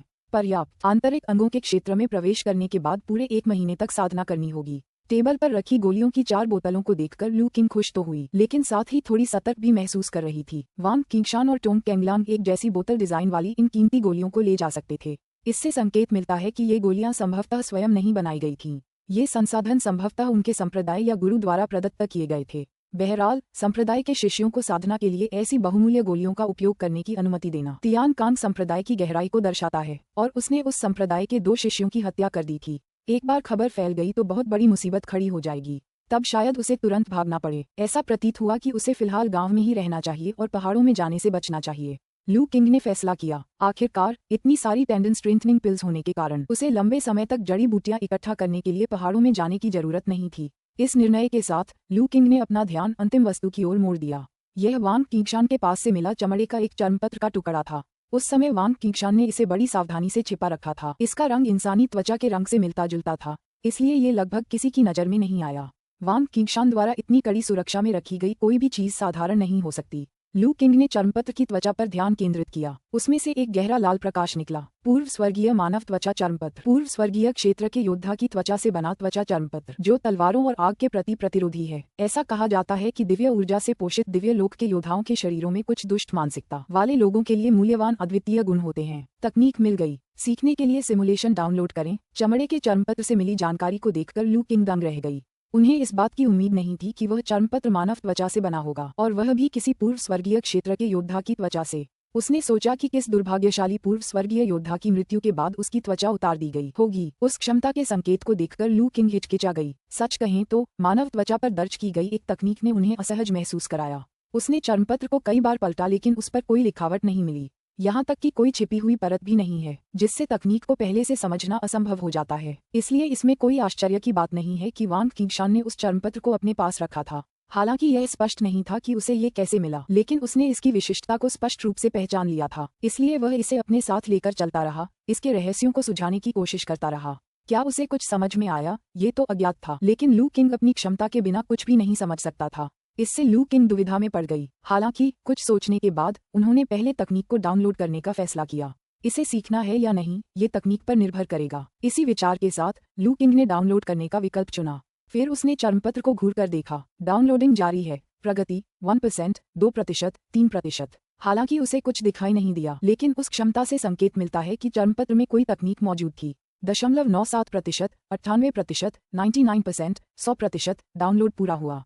सिमुलेशन करें। लू किंग ने सिमुलेशन का विकल्प चुना। सिमुलेशन प्रगति 1%, 2%, 3%, 0.99%, 100%। सिमुलेशन पूरा हुआ। सीख लिया। इस बार लू किंग ने संकोच नहीं किया और सीखने का विकल्प चुना। अगले ही पल परिचित विचार उसके मन में उमड़ पड़े और उसने उन्हें आत्मसात करने के लिए अपनी आंखें बंद कर लीं। कुछ समय बाद वह ज्ञान की अवस्था से वापस लौटा। उसकी आंखें आश्चर्य से भरी हुई थीं। ये कितनी भयावह तकनीक है, जो मानव त्वचा पर दर्ज की गई तकनीक के लिए उपयुक्त है, लेकिन अपनी भयावह प्रकृति के बावजूद ये वास्तव में बहुत शक्तिशाली है। इसके अलावा ये तकनीक मेरे 4 डायरेक्शंस ब्लेड की पूरक है। अध्याय 115 मृत्यु ची तकनीक। ये मानव त्वचा के चर्मपत्र पर अंकित एक गुप्त तकनीक है। स्पष्ट शब्दों में कहें तो यह एक रहस्यमय कला है। इस रहस्यमय कला की साधना विधि काफी अनूठी है। इसमें एक विशिष्ट कल्पना तकनीक शामिल है जिसमें व्यक्ति स्वयं को मृत्यु के निकट की स्थिर अवस्था में होने की कल्पना करता है। इस अवस्था से व्यक्ति एक घातक आभा को समझ पाता है जो समस्त जीवन को नष्ट कर सकती है। रहस्यमय विद्या में वर्णित विवरण के अनुसार ये घातक आभा अत्यंत शक्तिशाली है और किसी भी जीवित प्राणी की जीवन शक्ति पर इसका प्रबल विनाशकारी प्रभाव होता है। ये वास्तव में एक घातक तकनीक है। ये सुनने में सरल लगता है लेकिन वास्तविकता में इस रहस्यमय कला का अभ्यास करना बेहद खतरनाक है। विशेषकर जब कोई व्यक्ति स्वयं को मृत्यु में शांति की स्थिति में कल्पना करता है तो कोई भी छोटी सी गलती वास्तविक मृत्यु का कारण बन सकती है और फिर जागने की कोई संभावना नहीं रहती। दूसरों को मारने के लिए पहले स्वयं को मारना आवश्यक है। इस रहस्यमय कला का यही भयावह पहलू है। इस रहस्यमय कला के साधना बिंदुओं को समझने के बाद लू किंग को पता चल गया कि उसका पिछला अनुमान सही था। मानव चमड़े के चर्मपत्र पर दर्ज की गई यह तकनीक वास्तव में दुष्टतापूर्ण है, न कि धर्मपरायणतापूर्ण। यह एक अत्यंत रहस्यमय कला है जो विनाशकारी शक्ति की तलाश करती है। हालांकि ये रहस्यमय कला उनकी 4 डायरेक्शंस ब्लेड तकनीक की पूरक भी है। द 4 डायरेक्शंस ब्लेड का मुख्य उद्देश्य नरसंहार करना है। इसमें तलवार को चारों दिशाओं में जान से मारने के इरादे से चलाने पर जोर दिया गया है। डेथ ची तकनीक से शुद्धतम घातक आभा का विकास किया जा सकता है। यदि लू किंग इन दोनों तकनीकों को एकीकृत कर पाता तो उसकी तलवारबाजी का कौशल संभवतः एक भयावह स्तर तक पहुंच जाता। हालांकि डेथ ची तकनीक के लिए अत्यंत उच्च शारीरिक क्षमता की आवश्यकता होती है, अन्यथा शरीर घातक ऊर्जा के भार को सहन नहीं कर सकता। रहस्यमय विद्या के अनुसार जब किसी की शारीरिक शक्ति आंतरिक अंगों के स्तर के शिखर पर पहुंच जाती है तभी वह इसका अभ्यास करने का प्रयास कर सकता है। मैं अभी उस स्तर से बहुत दूर हूँ। मृत्यु ऊर्जा तकनीक के रहस्यों को समझने के बाद लू किंग ने इसे अस्थायी रूप से एक तरफ रख दिया। वह अभी तक टेंडन और हड्डियों के क्षेत्र की मामूली सफलता की अवस्था तक भी नहीं पहुंचा था। गोलियों की मदद से भी आंतरिक अंगों के क्षेत्र में प्रवेश करने में कुछ समय लगेगा। फिलहाल वह इस रहस्यमय कला का अभ्यास नहीं कर सकता था। रहस्यमयी कला की विरासत से लू किंग को ये भी समझ में आ गया कि वह पहले मानव चमड़े के चर्मपत्र के रहस्यों को क्यों नहीं समझ पा रहा था। पता चला कि उस रहस्यमय कला को मानव चमड़े के चर्मपत्र पर एक विशेष स्याही से उकेरा गया था। इसे एक विशेष औषधि से धोने पर ही इसके अंदर की सामग्री का पता चलेगा। वांग किंगशान इस बात से अनभिज्ञ होने के कारण ही उस चर्मपत्र के रहस्यों को समझ नहीं पाए थे। सब कुछ जांचने के बाद टेंडन को मजबूत करने वाली गोलियों की 2 बोतलों को छोड़कर लू किंग ने बाकी सब कुछ अपनी जगह पर रख दिया। उसने आकाश की ओर देखा और पाया कि लगभग भोर हो चुकी थी। उसने वापस बिस्तर पर जाने की जहमत नहीं उठाई। उसकी मौजूदा शारीरिक क्षमता को देखते हुए अगर वह कई दिनों और रातों तक सोता भी नहीं तो भी कोई फर्क नहीं पड़ता। इस बारे में सोचते हुए लू किंग ने पहले से खोली हुई टेंडन स्ट्रेंथनिंग पिल निकाली, उस पर लगी मोम की परत हटाई और गोली निगल ली। गोली पेट में जाने के कुछ ही समय बाद उसने अपने पेट से एक प्रबल औषधीय शक्ति को उठते हुए महसूस किया। लू किंग ने जरा भी सुस्ती नहीं दिखाई। वह फुर्ती से आंगन में कूद गया और अंधेरे में ही स्वास्थ्यवर्धक मुक्केबाजी का अभ्यास करने लगा जिससे उसकी औषधीय शक्ति और भी निखर सके। जैसे जैसे वह अभ्यास करता गया टेंडन को मजबूत करने वाली गोली की औषधीय शक्ति तेजी से परिष्कृत होती गई और लू किंग द्वारा अवशोषित होती गई। वह स्पष्ट रूप से महसूस कर सकता था कि उसकी नसें और हड्डियां धीरे धीरे मजबूत हो रही हैं। एक प्रमुख संप्रदाय की गोली से जैसी उम्मीद थी उसकी प्रभावकारिता वास्तव में बहुत शक्तिशाली थी। लू किंग ने मन ही मन प्रशंसा की और फिर अपनी साधना पर ध्यान केंद्रित किया। जैसे जैसे वह बार बार स्वास्थ्यवर्धक मुक्केबाजी का अभ्यास करता रहा, भोर की हल्की सी किरण क्षितिज पर दिखाई देने तक उसने इसकी सभी औषधीय शक्तियों को पूरी तरह से परिष्कृत कर लिया था। उसने धीरे धीरे अपना अभ्यास समाप्त किया और एक गहरी सांस छोड़ी। अपने शरीर की स्थिति को भांपते हुए लू किंग बेहद प्रसन्न हुआ। इस टेंडन स्ट्रेंथनिंग पिल को परिष्कृत करने से उनकी टेंडन और हड्डियां और भी मजबूत हो गई थीं। इस रफ्तार से वह ज्यादा से ज्यादा 10 दिनों में टेंडन और हड्डियों के क्षेत्र में मामूली सफलता के चरण तक पहुंच जाएगा और उसे टेंडन्स एंड बोन्स दायरे में प्रवेश किए हुए अभी कुछ ही दिन हुए थे। आधे महीने के भीतर ही वह टेंडन और हड्डियों के क्षेत्र में प्रवेश करने से लेकर मामूली सफलता प्राप्त करने तक प्रगति कर चुका था। यहाँ तक कि लू किंग स्वयं भी उसकी साधना की गति से थोड़ा चकित था। इस क्षण उसे अंततः यह एहसास हुआ कि पृथ्वी शिरा आत्मा तरल उसके लिए कितना महत्वपूर्ण था। ये स्पष्ट था कि अर्थ विंड स्पिरिट लिक्विड का सेवन करने के बाद उसकी क्षमता में काफी वृद्धि हुई थी। इस संवर्धन के कारण टेंडन्स एंड बोन्स दायरे में प्रवेश करने के बाद उनकी साधना की गति घटने के बजाय बढ़ने लगी। बेशक यह एक अच्छी बात थी, इसलिए लू किंग बहुत अच्छे मूड में थी। जिस समय लू किंग अपनी साधना में हुई प्रगति से खुश हो रहा था उसी समय काउंटी कस्बे के एक आंगन में मार्शल आर्टिस्टों का एक समूह भय से कांपता हुआ खड़ा था। उनके सामने सफेद कपड़े से ढके 2 शव पड़े थे। प्रकाश में वह दृश्य काफी भयावह था। अगर लू किंग यहाँ होता तो वह शवों को टोन कांगलांग और वांग किंगशान के रूप में पहचान लेता जिन्हें उसने और शियाओ ली ने मारा था। छोटे भाई क्या हुआ? तीसरे और 7वें भाई पहाड़ों में क्यों मर गए? इसी क्षण पर्वतीय भालू जैसी कद काठी वाले एक हटे कट्टे व्यक्ति ने गहरी आवाज में पूछा। मुझे भी नहीं पता बड़े भाई। घाटी में मौजूद सफेद वस्त्रधारी युवक ने कड़वी मुस्कान के साथ कहा। तीसरे और सातवें भाई मुझसे अलग हो गए थे। जब हम वहां पहुंचे तो हमें केवल उनके शव मिले, दुश्मन का कोई निशान नहीं था। सातवें भाई का सिर काटकर हत्या कर दी गई और तीसरे भाई की हृदय निकालकर हत्या कर दी गई। ये दोनों तरीके बिल्कुल अलग हैं, स्पष्ट रूप से एक ही व्यक्ति द्वारा नहीं किए गए हैं। क्या उन पर घेराबंदी की गई थी? शवों की जांच करने वाले हटे कट्टे आदमी ने अनुमान लगाया। सफेद वस्त्र पहने युवक ने उत्तर दिया, मैंने घाटी की जांच की। तीसरे भाई और अन्य लोगों के अलावा वास्तव में 2 अन्य लोगों के भी निशान मिले। तुम्हारी बातों से लगता है कि तीसरा और सातवां भाई कुछ समय पहले ही तुमसे अलग हुए थे। अगर इतनी जल्दी और आसानी से उनकी हत्या कर दी गई तो हमलावर तीसरे भाई से कहीं ज्यादा ताकतवर होना चाहिए। मुझे भी ऐसा ही लगता है, इसलिए मैंने पहाड़ों में रुकने की हिम्मत नहीं की। मैंने सबसे पहले सबको बाहर निकाला। सफेद वस्त्र पहने युवक ने सहमति जताई। उस हटे कट्टे आदमी ने सिर हिलाया। उसने युवक के पीछे हटने को दोष नहीं दिया।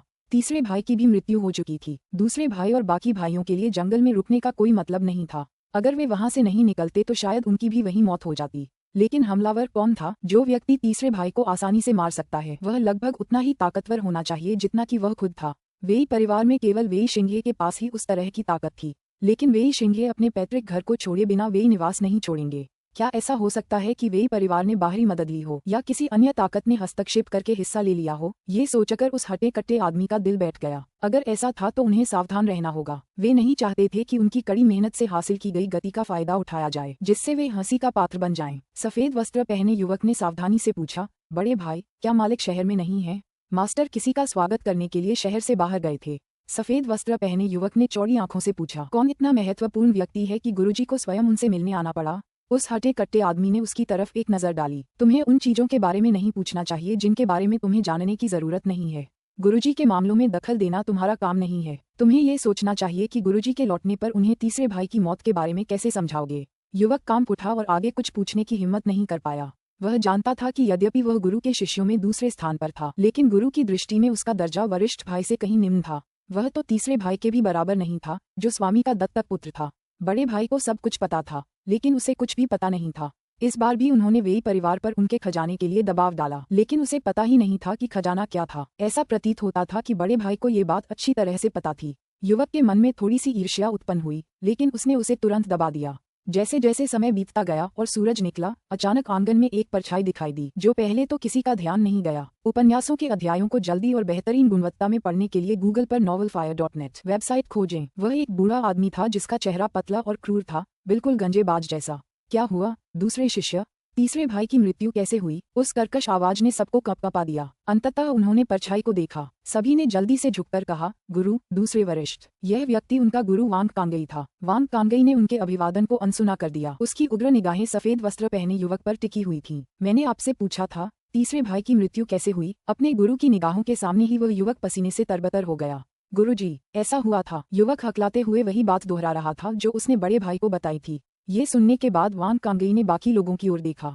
उन्होंने उनमें से एक की ओर इशारा करते हुए कहा, तुम बोलो, क्या ये सच है? जी हाँ, दूसरे गुरु, ये सच है, शिष्य ने कांपते हुए उत्तर दिया।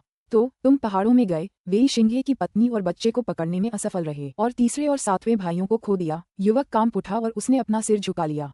जी, स्वामी जी। वांग कांगई ने अपने दूसरे शिष्य को घूर कर देखा। जब युवक ने महसूस किया कि उसके स्वामी की निगाहें हट गई हैं, तो वह कांप उठा और लगभग गिर पड़ा। बेकार। वांग कांगई ने ठंडी सांस ली। उसने हाथ के इशारे से वांग किंगशान और अन्य लोगों के शवों को उजागर किया, जिससे उनके भयानक घाव दिखाई दिए। शवों का मुआयना करते समय उसका चेहरा एकदम भावहीन हो गया। बहुत अच्छा, बहुत अच्छा। तुम जो भी हो, मेरे शिष्यों की हत्या करने की हिम्मत करने के लिए मैं, वांग, इसे याद रखूंगा। सुनवाई। अपने स्वामी के ठंडे शब्दों से हर कोई और भी बुरी तरह कांप उठा। किसी की भी हिम्मत नहीं होती थी कि वह बोले और उसके गुस्से को भड़काए। यहाँ तक कि वह हट्टा कट्टा आदमी भी चुपचाप एक तरफ खड़ा रहा। कुछ देर बाद अपने स्वामी का मूड सुधरते देख उस हटे कट्टे आदमी ने कहा, स्वामी जी, हमें पहले तीसरे भाई के शव का ध्यान रखना चाहिए। जिसने उसे मारा है वह बहुत शक्तिशाली है। मुझे शक है कि किसी और ताकत ने इसमें दखल दिया है। हमारी योजना में बदलाव करना पड़ सकता है। अपने शिष्य की बातों पर विचार करते हुए वांग कांगई की शीतलता थोड़ी कम हो गई। कुछ देर बाद उन्होंने कहा, मेरे साथ आओ, शियुन।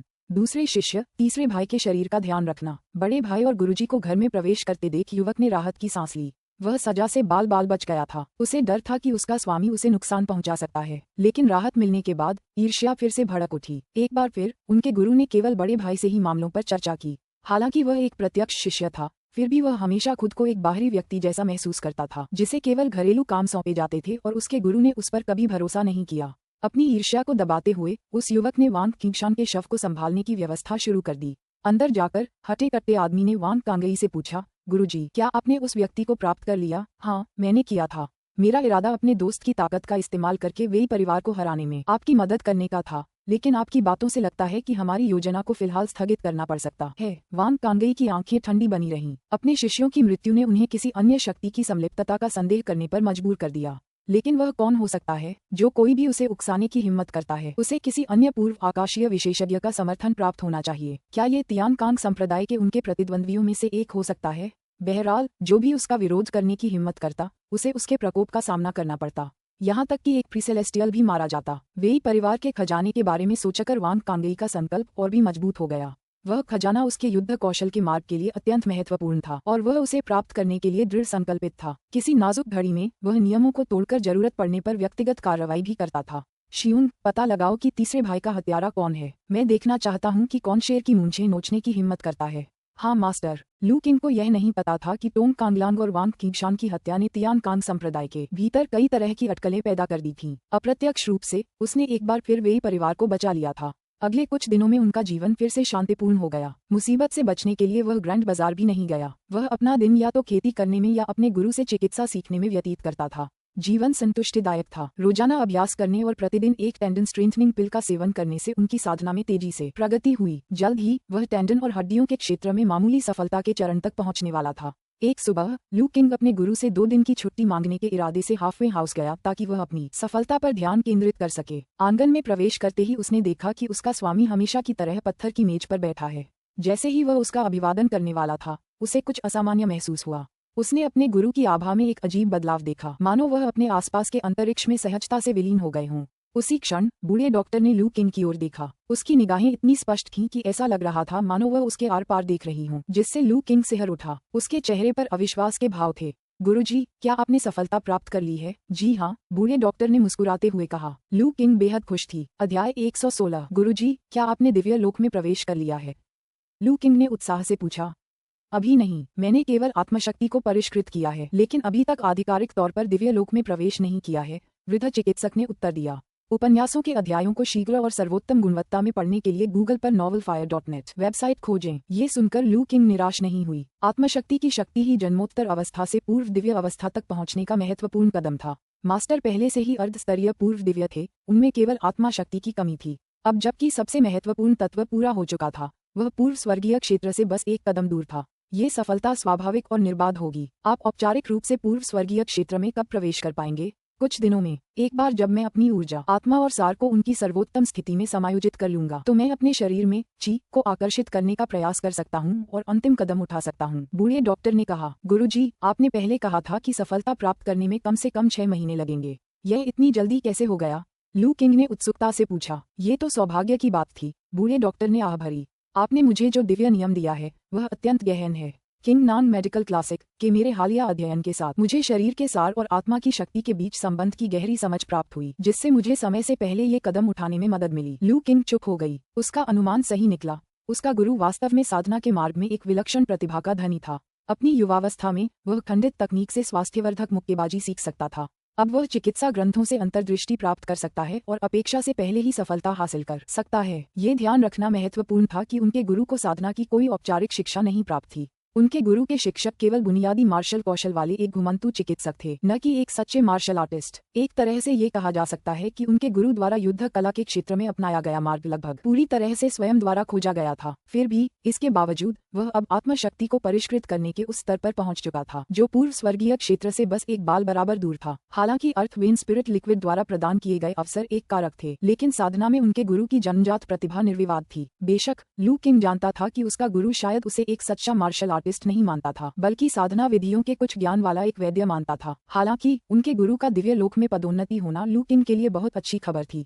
श्रीमती वेई और उनके बेटे को बचाने और वांग किंगशान और टोंग कांगलान को शियाओ ली के साथ मिलकर मारने के बाद उसने तियानकांग संप्रदाय को बहुत नाराज कर दिया था। भले ही संप्रदाय को इसका पता न चले, फिर भी यह एक छिपा हुआ खतरा था। अब जब उसके गुरु को आखिरकार सफलता मिल रही थी, तो लू किंग का आत्मविश्वास बढ़ गया था। ये सोचकर लू किंग ने एक जेड की पर्ची निकाली। गुरुजी, आपकी इस सफलता पर आपको बधाई। मेरे पास आपको देने के लिए कुछ भी मूल्यवान नहीं है, इसलिए कृपया मेरी कृतज्ञता के प्रतीक के रूप में इस पैतृक जेड पर्ची को स्वीकार करें।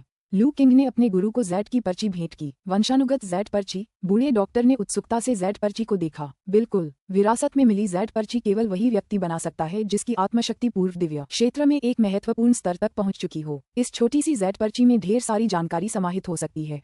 परिष्कृत आत्मशक्ति वाला साधक ही इसके भीतर की जानकारी को पढ़ सकता है। मैंने तुम्हें जो पूर्व दिव्य नियम दिया था वह इसी जेड पर्ची से लिया गया था। चूंकि वंशानुगत जेड स्लिप को पढ़ने के लिए आत्मशक्ति की आवश्यकता होती है, तो आपने ये कैसे किया? बूढ़ा डॉक्टर हैरान था। उनके शिष्य ने अभी तक आत्मिक शक्ति को परिष्कृत नहीं किया था। गुफा में मेरा सौभाग्यपूर्ण सामना हुआ और मुझे वहां से सारी जानकारी मिल गई, लेकिन यह एक बार का अवसर था। अब मैं जेड स्लिप की जानकारी तक नहीं पहुंच सकता, इसलिए यह मेरे किसी काम की नहीं है।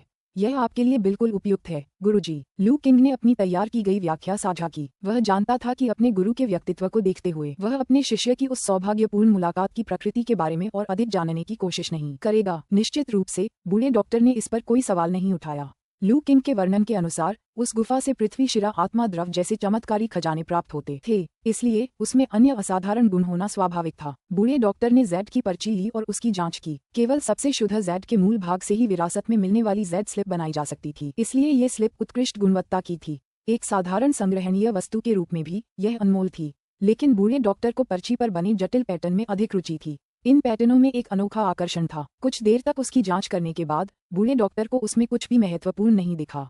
उसकी साधना का स्तर अभी भी बहुत कम था। वह अभी तक ली वेटियन द्वारा छोड़े गए पैटर्न को समझ नहीं पाया था, जो एक कुशल पूर्व दिव्य विशेषज्ञ थे। लू किंग के निर्देशों का पालन करते हुए बूढ़े डॉक्टर ने जेड की पर्ची को अपने माथे पर रखा और सावधानीपूर्वक अपनी नवनिर्मित आत्मशक्ति को उसमें केंद्रित किया। उसकी आत्मशक्ति आसानी से जेड स्लिप में प्रवेश कर गई। उस पर्ची के अंदर उसने प्रकाश के कई छोटे छोटे समूह देखे और अपनी आत्मिक शक्ति को उनमें से एक की ओर निर्देशित किया। जैसे ही उसकी आत्मिक शक्ति प्रकाश के समूह के संपर्क में आए, उसके दिमाग में बड़ी मात्रा में जानकारी आने लगी। लू किंग ने अपने गुरु को विरासत में मिली जेड पर्ची को पढ़ने का प्रयास करते हुए देखा और हस्तक्षेप नहीं किया। जब तक जेड स्लिप पर आत्मा शक्ति का कोई प्रतिबंध नहीं लगा होता, तब तक उस पर लिखी जानकारी को पढ़ना खतरनाक नहीं होता था। ली वेटियन ने ये पर्ची बनाते समय कोई प्रतिबंध नहीं लगाया था। आत्मशक्ति रखने वाला कोई भी साधक इसकी सामग्री को स्वतंत्र रूप से पढ़ सकता था।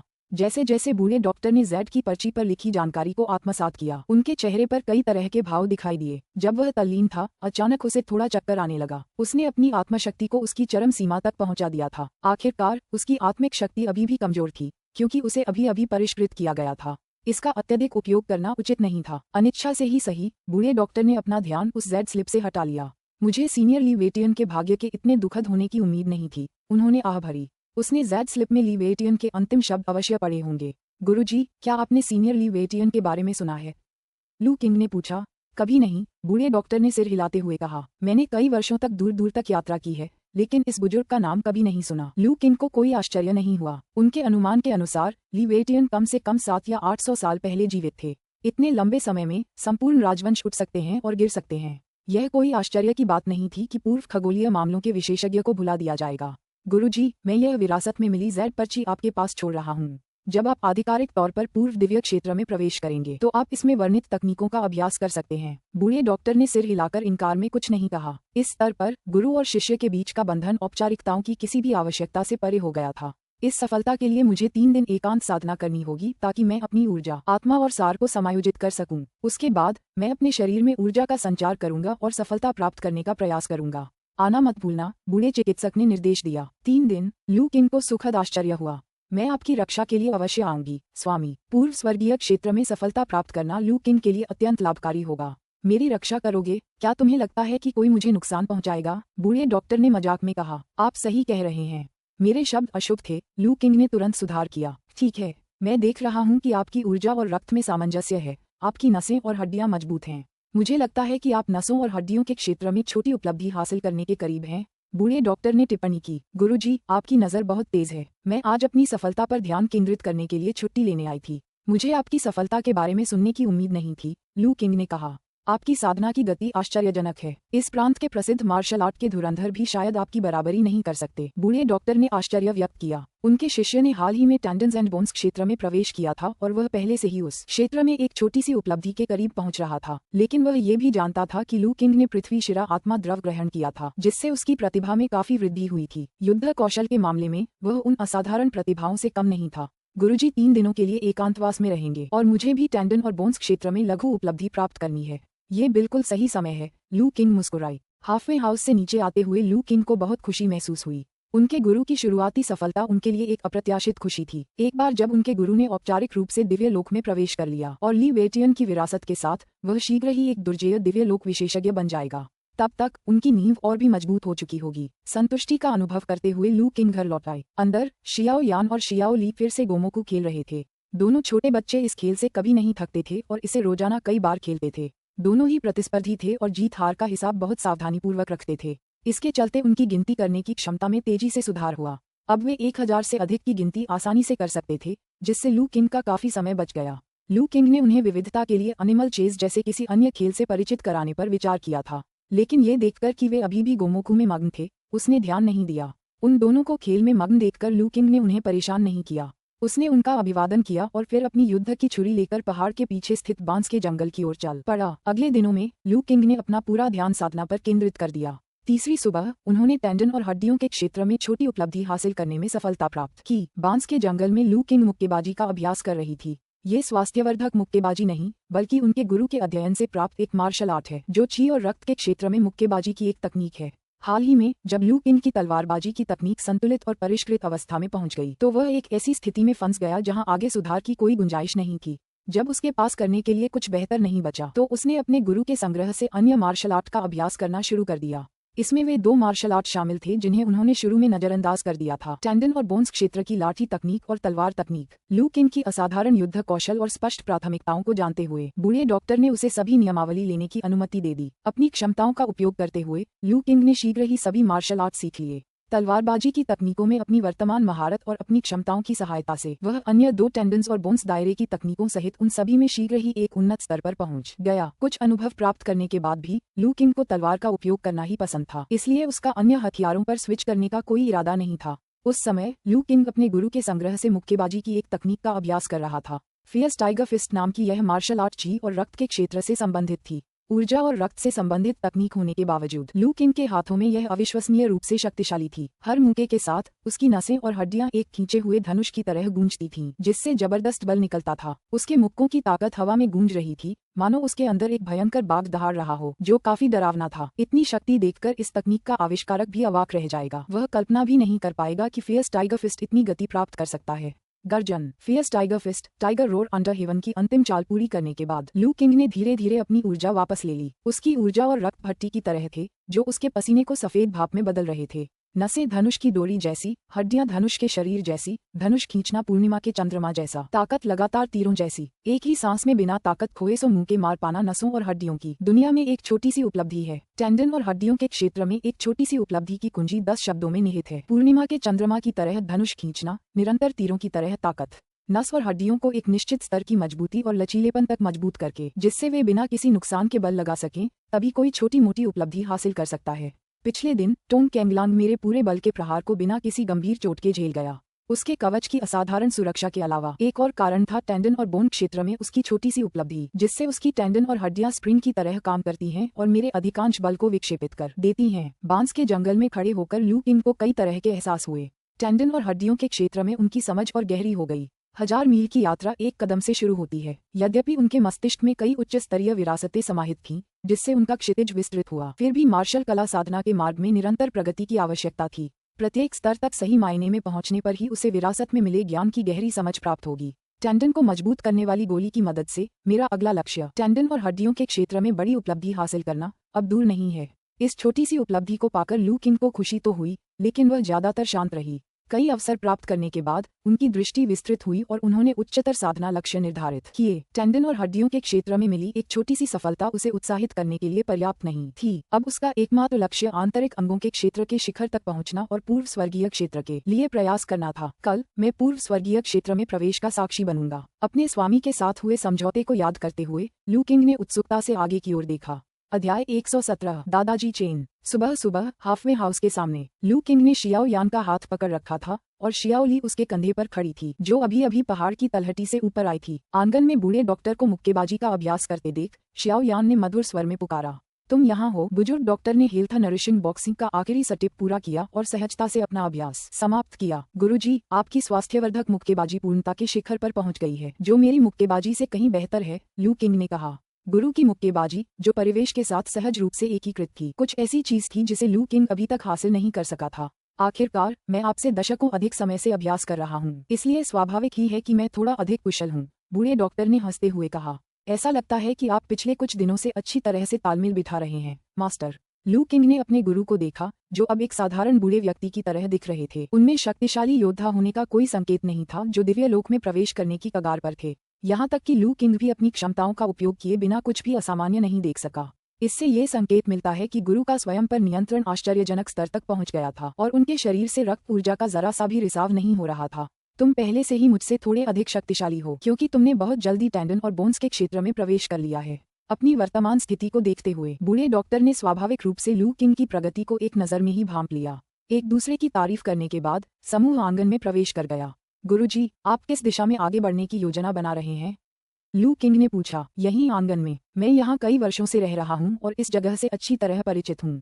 आंगन में जड़ी बूटियों की सुगंध मुझे शांति का एहसास कराती है, बूढ़े डॉक्टर ने उत्तर दिया। लू किंग ने सिर हिलाया। अपने अंतर्मन में अंतर्निहित ज्ञान से वह जानता था कि पूर्व स्वर्गीय क्षेत्र में प्रवेश के लिए बाह्य वातावरण की कोई कठोर आवश्यकता नहीं है। उपन्यासों के अध्यायों को शीघ्र और सर्वोत्तम गुणवत्ता में पढ़ने के लिए गूगल पर novelfire.net वेबसाइट खोजें। चूंकि आदिम ऊर्जा हर जगह मौजूद थी, इसलिए एक बार उस स्तर तक पहुंच जाने के बाद स्थान योद्धा की अपने शरीर में ऊर्जा को आकर्षित करने की क्षमता को महत्वपूर्ण रूप से प्रभावित नहीं करेगा। बेशक कुछ प्रसिद्ध पर्वतों और नदियों, प्राकृतिक रूप से पवित्र भूमियों में स्वाभाविक रूप से प्रचुर मात्रा में आदिम ऊर्जा होती है, जिससे सफल प्रगति की संभावना बढ़ जाती है। हालांकि ऐसी पवित्र भूमि पर आमतौर पर शक्तिशाली ताकतों का कब्जा होता था और लू किंग और उसके गुरु के लिए वह दुर्गम थी। इसलिए चूंकि गुरु को हाफवे हाउस में शांति का अनुभव हुआ, इसलिए यह उनकी सफलता के लिए सबसे अच्छी जगह थी। ए किंग, ये दिव्य लोक में प्रवेश करने का मेरा पहला प्रयास है। ध्यान से देखो, तुम्हें इससे कुछ लाभ मिल सकता है। बूढ़ा डॉक्टर उस पत्थर की मेज पर पालथी मारकर बैठा था जहां वह अक्सर चाय पिया करता था। उसके चेहरे पर गंभीरता का भाव था।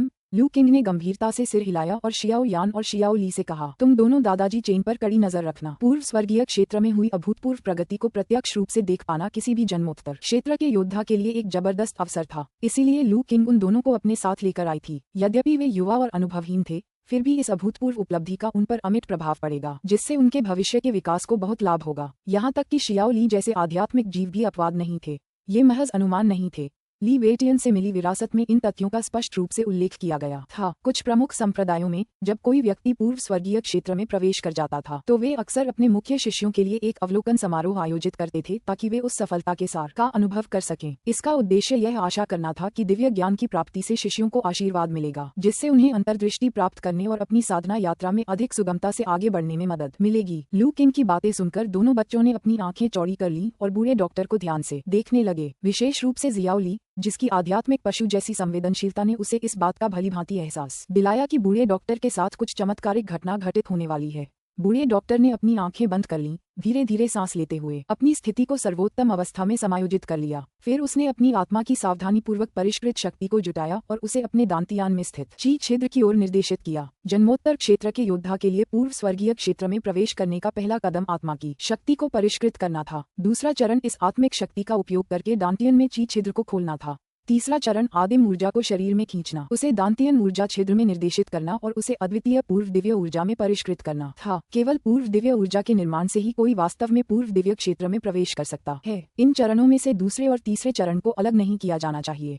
यदि दांतियन ची छिद्र खुल जाए लेकिन उसे समय पर आदिम ची का पोषण न मिले, तो वह जल्दी ही सिकुड़कर बंद हो जाएगा। फिर इसे दोबारा खोलना 10 गुना अधिक कठिन हो जाएगा। इस प्रकार जन्मोत्तर पूर्णता से पूर्व स्वर्गीय क्षेत्र तक की पहली सफलता सबसे महत्वपूर्ण थी। यदि सफलता की प्रक्रिया के दौरान कोई बाधा उत्पन्न हो या हमला हो जाए जिससे ची छिद्र बंद हो जाए तो फिर से सफलता प्राप्त करना अत्यंत कठिन हो जाएगा। इस तरह की हरकतें किसी का रास्ता काट देने के समान थीं, जिससे करीबी रिश्तेदारों के बीच भी दुश्मनी पैदा हो जाती थी। इस महत्वपूर्ण बिंदु को जानते हुए लू किंग ने सफलता की राह में अपने गुरु की रक्षा करने पर जोर दिया। वृद्ध चिकित्सक के मार्गदर्शन में उनकी आत्मा की शक्ति शीघ्र ही दांतियान तक पहुंच गई और उसने ची छिद्र का द्वार खोज लिया। दांतियन में मौजूद क्यूई छिद्र का द्वार, जो वास्तविकता और भ्रम के बीच विद्यमान था, गहरा और रहस्यमय था, जिसे केवल एक योद्धा की आत्मा की शक्ति द्वारा ही अनुभव किया जा सकता था। इसलिए ये कहावत प्रचलित है कि जन्म के बाद की पूर्णता के स्तर पर आत्मा की शक्ति को परिष्कृत करके ही कोई पूर्व स्वर्गीय क्षेत्र में प्रवेश करने की आशा कर सकता है। आत्मा की शक्ति के बिना ची छिद्र के द्वार को महसूस करने में असमर्थ, चाहे कोई कितना भी शक्तिशाली क्यों न हो, वे ची छिद्र को खोलकर पूर्व स्वर्गीय क्षेत्र में प्रवेश नहीं कर सकते। पृथ्वी शिरा आत्मा तरल का सेवन करने के बाद वृद्ध चिकित्सक का शरीर जीवन शक्ति से परिपूर्ण, पुनर्तः संतुलित और ऊर्जा प्रवाह के छिद्रों के शिथिल होने से भर गया था। इस प्रकार ची छिद्र का द्वार मिलने पर उसने उसे सुचारू रूप से खोल दिया और ची छिद्र को तराश दिया। नवनिर्मित ची छिद्र नाजुक और अस्थिर था, जिसे सावधानीपूर्वक पॉलिश करने और स्थिर करने के लिए आत्मा शक्ति का उपयोग करना आवश्यक था। यह एक बेहद सावधानीपूर्वक किया जाने वाला कार्य था, जिसके लिए योद्धा से उच्च स्तर की मानसिक स्थिरता की आवश्यकता थी। किसी भी प्रकार की अधीरता या अत्यधिक बल प्रयोग से ची छिद्र को नुकसान पहुंच सकता है, जिससे सफलता प्राप्त होने पर भी आधार प्रभावित हो सकता है और व्यक्ति प्रारंभिक पूर्व दिव्य अवस्था में ही फंस सकता है। सौभाग्यवश अपने लंबे करियर में अनगिनत जीवन और मृत्यु, पीड़ा और सुख के साक्षी रहे उस बुजुर्ग डॉक्टर ने अपने मन को शांत और अविचलित रहने के लिए प्रवर्धित कर लिया था। यहाँ तक कि कई सच्चे पूर्व आकाशीय विशेषज्ञ भी उनकी मानसिक स्थिरता की बराबरी नहीं कर पाएंगे। इस प्रकार उन्होंने अपनी ऊर्जा के छिद्र को सावधानीपूर्वक निखारा और मानसिक रूप से थके होने पर भी धैर्य बनाए रखा। अंततः जब उसका दिमाग आधा थक चुका था, तब ची छिद्र पूरी तरह से पॉलिश और स्थिर हो गया और अब वह बंद नहीं हो रहा था। ऊर्जा छिद्र को स्थिर करने के बाद वृद्ध चिकित्सक आध्यात्मिक रूप से प्रबुद्ध हो गए। उसने अपनी शेष आत्मिक शक्ति को अपने सिर के शीर्ष पर स्थित बाई हुई एक्यू पॉइंट की ओर प्रवाहित करने का निर्देश दिया, जिसे सभी मेरिडियन और एक्यू पॉइंट्स का मिलन बिंदु माना जाता है। अदृश्य रूप से बूढ़े डॉक्टर को एक हल्की सी आवाज सुनाई दी। जैसे ही बाई हुई एक्यू पॉइंट खुला, उसने अपने ची छिद्र और बाहरी दुनिया के बीच एक रहस्यमय संबंध महसूस किया। साथ ही उसकी आत्मिक शक्ति ने दुनिया में व्याप्त आदिम ऊर्जा को महसूस किया, जो पहले अनसुनी थी। ये दुनिया का कितना गहरा रहस्य है। दुनिया के प्रति इस नए नजरिए से बूढ़ा डॉक्टर बहुत प्रभावित हुआ। सौभाग्यवश उन्हें जल्द ही एहसास हो गया कि वे इस सांसारिक धारणा में खुद को खो नहीं सकते, अन्यथा उसका दिमाग कमजोर हो जाएगा और उसकी इच्छा शक्ति आदिम ऊर्जा में समाहित हो जाएगी और फिर कभी जागृत नहीं होगी। होश में आने पर बूढ़े डॉक्टर ने सावधानीपूर्वक अपनी आत्मिक शक्ति का उपयोग करते हुए रहस्यमय संबंध के माध्यम से आदिम ची की एक धारा को अपने शरीर में खींचा और उसे डांटियन ची छिद्र में निर्देशित किया। आदिम ऊर्जा के छिद्र में प्रवेश करते ही उसने ली वेटियन द्वारा छोड़ी गई गुप्त विधि के अनुसार इसे परिष्कृत करना शुरू कर दिया। ये भी एक बेहद सावधानीपूर्वक किया गया कार्य था। एक अज्ञात अवधि के बाद बूढ़े डॉक्टर ने अंततः आदिम ची को परिष्कृत करके अपनी स्वयं की पूर्व दिव्य ची की एक धारा में परिवर्तित कर दिया। इस दिव्य ऊर्जा के प्रकट होने से ऐसा लगा मानो किसी प्राचीन देवता ने आकाश और पृथ्वी के द्वार खोल दिए हों। पहले स्थिर रहा ऊर्जा छिद्र तुरंत फैल गया और पूरे दांतियान में विलीन हो गया। तब से दांतियान ही ची छिद्र बन गया और ची छिद्र ही दांतियान बन गया, जो अविभाज्य थे। डांटियन ची छिद्र के निर्माण के साथ ही एक श्रृंखला प्रतिक्रिया घटी, जिसके कारण बूढ़े डॉक्टर के पूरे शरीर में उनकी आत्मा की शक्ति सहित एक आश्चर्यजनक परिवर्तन हुआ। साथ ही बाह्य जगत में एक अमूर्त सार का उदय हुआ। असंख्य आदिम ऊर्जा तेजी से एकत्रित हुई, जिससे एक सफेद धुंध का निर्माण हुआ जो बूढ़े डॉक्टर के शरीर में समा गई और उसके रूपांतरण के लिए आवश्यक ऊर्जा प्रदान की। लू किंग और शियाओ यान ने इस चमत्कारिक दृश्य को देखा। आकाश और पृथ्वी की विस्मयकारी इच्छा को महसूस करते हुए आश्चर्य से उनके मुंह थोड़े खुले रह गए। शुरुआती सदमे के बाद लू किंग के चेहरे पर खुशी झलकने लगी। सफेद धुंध प्रकट होती है, पूर्व स्वर्गीय क्षेत्र प्राप्त हो गया है। गुरु ने सफलतापूर्वक पूर्व स्वर्गीय क्षेत्र में प्रवेश कर लिया है। अपने मन में विरासत का ख्याल रखते हुए लू किंग स्वाभाविक रूप से इस दृश्य के महत्व को समझ गया। सफेद धुंध अत्यंत सघन आदिम ऊर्जा के संघनन का परिणाम थी, जो उस योद्धा के लिए स्वर्ग से एक पुरस्कार था जिसने जन्म के बाद की अवस्था से पूर्व स्वर्गीय अवस्था में प्रवेश करने के लिए महान परीक्षाओं पर विजय प्राप्त की थी। इस अत्यंत सघन आदिम ऊर्जा के साथ योद्धा के पास अपने शरीर को एक पूर्व दिव्य रूप में बदलने के लिए पर्याप्त ऊर्जा थी। शरीर की ताकत में काफी वृद्धि होगी और जीवन काल बढ़ जाएगा, जिससे वे बिना किसी बीमारी या आपदा के 300 साल तक जीवित रह सकेंगे। जैसे जैसे सफेद धुंध बढ़ती गई, लू किंग का दिल तनावग्रस्त होता चला गया। प्रत्येक योद्धा के लिए जन्मोत्तर पूर्णता से पूर्व स्वर्गीय क्षेत्र में प्रवेश करने का समय अलग अलग था। परिवर्तन जितना लंबा चलेगा, योद्धा की नींव उतनी ही मजबूत होगी और भविष्य के लिए उसकी क्षमता उतनी ही अधिक होगी। प्रगति सामान्यतः एक साधारण पूर्व आकाशीय सफलता 1/4 घंटे के भीतर परिवर्तन को पूरा कर लेती है। कुछ असाधारण रूप से मजबूत आधार वाले मार्शल आर्ट के धुरंधर लंबे समय तक रूपांतरण को सहन कर सकते थे और पूर्व स्वर्गीय योद्धाओं में उत्कृष्ट बन जाते थे। स्वाभाविक रूप से लू किंग को उम्मीद थी कि उसके गुरु का रूपांतरण यथासंभव लंबे समय तक चलेगा। हालांकि वह ये भी जानता था कि उसका गुरु मार्शल आर्ट के प्रति विशेष रूप से जुनूनी नहीं था, इसलिए वह अनिश्चित था कि उसके गुरु का रूपांतरण कितने समय तक चलेगा। जैसे जैसे समय बीतता गया, आकाश और पृथ्वी की विस्मयकारी इच्छाशक्ति ने लू किंग और शियाओ यान को लगातार चौंकाया। इसी बीच आदिम ऊर्जा से निर्मित सफेद धुंध की कुछ लकीरें भी उन पर गिरीं और उनके शरीर में समा गईं।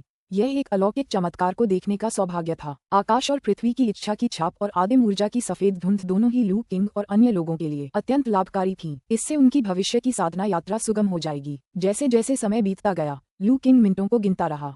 धीरे धीरे आश्चर्य से उसका मुंह और चौड़ा खुलने लगा। उन्हें एहसास हुआ कि उनके गुरु का रूपांतरण पहले ही 2 पूरे तिमाहियों तक चल चुका था, जो कि पूर्व स्वर्गीय सफलता के लिए सामान्य समय से 2 गुना था। क्या गुरु ने इतनी मजबूत नींव रखी थी, या ये पृथ्वी शिरा आध्यात्मिक तरल का प्रभाव है? लू किंग आश्चर्यचकित रह गया। उनकी हैरानी में 3/4 से अधिक समय बीत गया। अंततः उसने अपने स्वामी के चारों ओर छाई हुई सफेद धुंध को धीरे धीरे छटते हुए देखा और आंगन को घेरे हुए आकाश और पृथ्वी की अमूर्त इच्छा भी धीरे धीरे लुप्त हो गई। जब उसके गुरु का शरीर दिखाई दिया तो लू किंग की आंखें एक बार फिर चौड़ी हो गईं। उसके स्वामी की शक्ल सूरत में काफी बदलाव आ गया था। कभी भूरे हुए उनके बाल अब एकदम काले हो गए थे, चेहरे की झुर्रियां गायब हो गई थीं और त्वचा दमक रही थी। वे दशकों छोटे दिख रहे थे, मानो अधेड़ उम्र के हों। भाई, पेड़ पर फूल खिल रहे हैं, उसी क्षण जियाओ यान ने आश्चर्य से कहा। इसके बाद लू किंग ने देखा कि पत्थर की मेज के बगल में स्थित लंबा पुराना बेर का पेड़ अब सफेद फूलों से ढका हुआ था, जिससे उसके गुरु को भी ढक लिया गया था। इस बर्फीली सफेद छतरी के नीचे बूढ़े डॉक्टर ने अपनी आंखें खोलीं। उनकी निगाहें शांत थीं, मानो कोई लहरों से रहित शांत समुद्र हो। मास्टर, आपको पूर्व दिव्य विशेषज्ञ बनने पर बधाई हो। लू किंग ने उन्हें बधाई देने के लिए आगे कदम बढ़ाया। हाँ, आखिरकार मुझे सफलता मिल ही गई। आह भरते हुए बूढ़े डॉक्टर की आंखों में थोड़ी सी भावना झलक उठी। उन्होंने सोचा था कि यह सफलता सहज और त्वरित होगी, लेकिन अप्रत्याशित खतरे उत्पन्न हो गए, विशेषकर तब जब उसका मन आदिम ऊर्जा को महसूस करने के लिए बाई हुई एक्यू पॉइंट से होकर गुजरा। यदि वह जल्दी से होश में न आता तो उसकी इच्छाशक्ति आत्मसात हो सकती थी, जिससे वह एक आत्माहीन शरीर में सिमट जाता। वास्तव में साधना के मार्ग में हर कदम पर सावधानी बरतने की आवश्यकता होती है। चाहे कितनी भी अच्छी तैयारी क्यों न की गई हो, नई खोजों में भी खतरे छिपे रहते हैं। इन चीजों को प्रत्यक्ष अनुभव किए बिना सही मायने में समझा नहीं जा सकता। दादाजी चेन, आप अब कितने जवान दिखते हैं। इसी समय जियाओ यान पास आकर अत्यंत आश्चर्य से बोलने लगी। सच में? बूढ़े डॉक्टर ने उसके शरीर को देखा और फिर मुस्कुरा दिए। ये क्या है, मैं बूढ़ा तो हूँ लेकिन जवान दिखता हूँ। ये तो हंसी का कारण है। ये कहते हुए ऐसा प्रतीत हुआ कि उसने किसी तकनीक का प्रयोग किया और जल्दी से अपनी ऊर्जा और रक्त को नियंत्रित कर लिया। उसके बाल फिर से सफेद हो गए और उसके चेहरे पर झुर्रियां दोबारा दिखाई देने लगीं। स्वभाव में बदलाव के अलावा वह अपने मूल रूप में लौट आया। गुरुजी, यह क्या है? लू किंग चौंक गया। ये तो बस ऊर्जा और रक्त को नियंत्रित करने की एक तकनीक है, बूढ़े डॉक्टर ने हंसते हुए कहा। मैं पहले से ही इतना बूढ़ा हो चुका हूँ, जवान दिखने का क्या फायदा? अगर लोग मुझे इस हालत में देखेंगे तो क्या वे मुझे राक्षस नहीं कहेंगे? फिर मैं मरीजों का इलाज कैसे जारी रख पाऊंगा? लू किंग अवाक रह गई। मास्टर ने वास्तव में एक सच्चे चिकित्सक के सार को साकार रूप दिया। पूर्व आकाशीय विशेषज्ञ बनने के बाद भी उनका पहला विचार अभी भी रोगियों के इलाज के बारे में ही था। इतना सच्चा हृदय होना सचमुच दुर्लभ था। इसके अलावा लू किंग अपने गुरु की इच्छा अनुसार अपना रूप बदलने की तकनीक से चकित था, जो किसी भी भेष बदलने की तकनीक से कहीं बेहतर थी। पूर्व स्वर्गीय क्षेत्र वास्तव में दुर्जेय था। गुरुजी, अब जबकि आपने पूर्व दिव्य क्षेत्र में प्रवेश कर लिया है, तो ये जन्मोत्तर क्षेत्र से किस प्रकार भिन्न है? लू किंग ने उत्सुकता से पूछा। अध्याय 118 पूर्व स्वर्गीय लोक। बूढ़े डॉक्टर के चेहरे पर एक रहस्यमय भाव दिखाई दिया। यह एक चमत्कारी क्षेत्र है, लेकिन इसे समझने के लिए आपको स्वयं इसका अनुभव करना होगा। इसके साथ ही उस बूढ़े डॉक्टर से एक शक्तिशाली आभा निकली, जिसने लू किंग को घेर लिया। एक पल में लू किंग को ऐसा लगा मानो कोई भारी पहाड़ उस पर दबाव डाल रहा हो। आसपास का स्थान मानो जम गया, जिससे उसके लिए एक उंगली भी हिलाना असंभव हो गया। लू किंग की आंखें भय से चौड़ी हो गईं। हालांकि वह जानता था कि उसका स्वामी उसे नुकसान नहीं पहुंचाएगा, फिर भी समुद्र की गहराई में होने की घुटन भरी अनुभूति उसे भयभीत कर देती थी। सौभाग्यवश वह आभा केवल एक क्षण के लिए ही मौजूद थी। लू किंग को दिव्य लोक का दबाव महसूस कराने के बाद बूढ़े डॉक्टर ने उसे हटा लिया। लू किंग को अचानक राहत महसूस हुई। पहले की घुटन मानो एक भ्रम थी, गायब हो गई।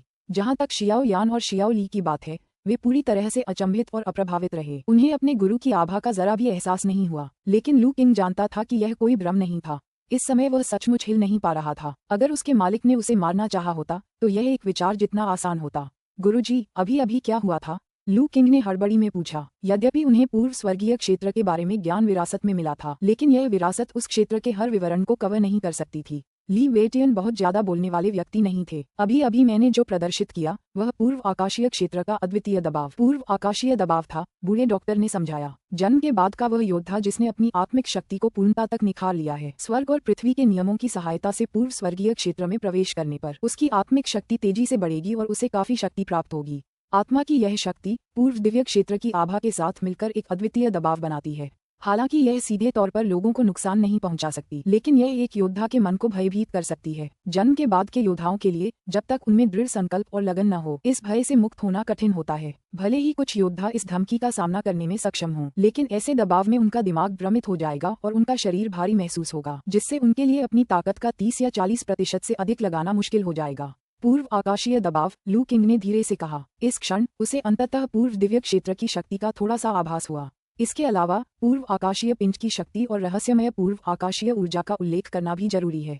केवल पूर्व आकाशीय दबाव ही जन्मोत्तर योद्धाओं का सामना करते समय स्वाभाविक लाभ प्रदान कर सकता है।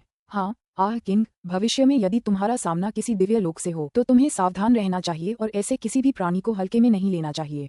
वृद्ध चिकित्सक को पता था कि उनके शिष्य में असाधारण प्रतिभा है और वह जल्द ही आंतरिक अंगों के क्षेत्र तक पहुंच सकता है। असाधारण प्रतिभा अक्सर प्रबल आत्मविश्वास के साथ आती है। वह नहीं चाहता था कि लू किंग का सामना किसी दिव्य लोक से हो और अनादर के कारण उनकी नाराजगी का कारण बने। अगर ऐसा हुआ तो प्रतिभा चाहे कितनी भी अद्भुत क्यों न हो, वह पूर्ण शक्ति के आगे शक्तिहीन हो जाएगी। क्या पूर्वलोक को उकसाना ठीक नहीं है? लू किंग ने अपना सिर खुजाया। गुरुजी, अगर आपने यह बात कुछ दिन पहले कही होती तो शायद उपयोगी होती, लेकिन अब बहुत देर हो चुकी है। लगता है मैंने एक पूर्वलोक को नाराज कर दिया है। आपका क्या मतलब है? बूढ़ा डॉक्टर चौंक गया। कुछ दिन पहले जब मैं पहाड़ों में जड़ी बूटियां इकट्ठा कर रहा था तो मैंने देखा कि मास्टर माँ का पीछा किया जा रहा था। मुझे शक है कि श्रीमती वेई और उनके परिवार का पीछा करने वाले वे दोनों दुष्ट लोग उसी गिरोह के सदस्य हैं जो काउंटी में वेई परिवार पर अत्याचार कर रहा है। मैंने उन्हें मार डाला है और उनके पीछे का गिरोह शायद इस बात को आसानी से नहीं छोड़ेगा। लू किंग ने कुछ दिन पहले की घटनाओं का विस्तार से वर्णन किया, जिसमें उसने मागो और श्रीमती वेई के माता पिता और बेटे को बचाया था और साथ ही तियानकांग संप्रदाय के 2 शिष्यों को मार गिराया था। उसने पहले इसका जिक्र इसलिए नहीं किया क्योंकि उसके गुरु ने अभी तक सफलता हासिल नहीं की थी और कुछ भी कहना व्यर्थ होता। इसके अलावा वह अपने गुरु को उनकी महत्वपूर्ण सफलता के दौर में परेशान नहीं करना चाहता था। अब जबकि उसके गुरु ने अंततः पूर्व स्वर्गीय क्षेत्र में प्रवेश कर लिया था, वह घटना का खुलासा कर सकता था। यह लू किंग की कहानी सुनने के बाद बूढ़ा डॉक्टर चुप हो गया। उन्हें इस बात की उम्मीद नहीं थी कि लू किंग को किसी पूर्व देवता को उकसाने से मना करने के तुरंत बाद लू किंग ये खुलासा करेगा कि उसने ऐसा कर दिया है और वह शायद एक अनुभवी पूर्व देवता विशेषज्ञ भी हो सकता है। लेकिन वह यह नहीं कह सकता था कि लू किंग गलत थी, क्योंकि वह जानता था कि अगर उसे भी ऐसी स्थिति का सामना करना पड़ता तो वह भी हस्तक्षेप करता।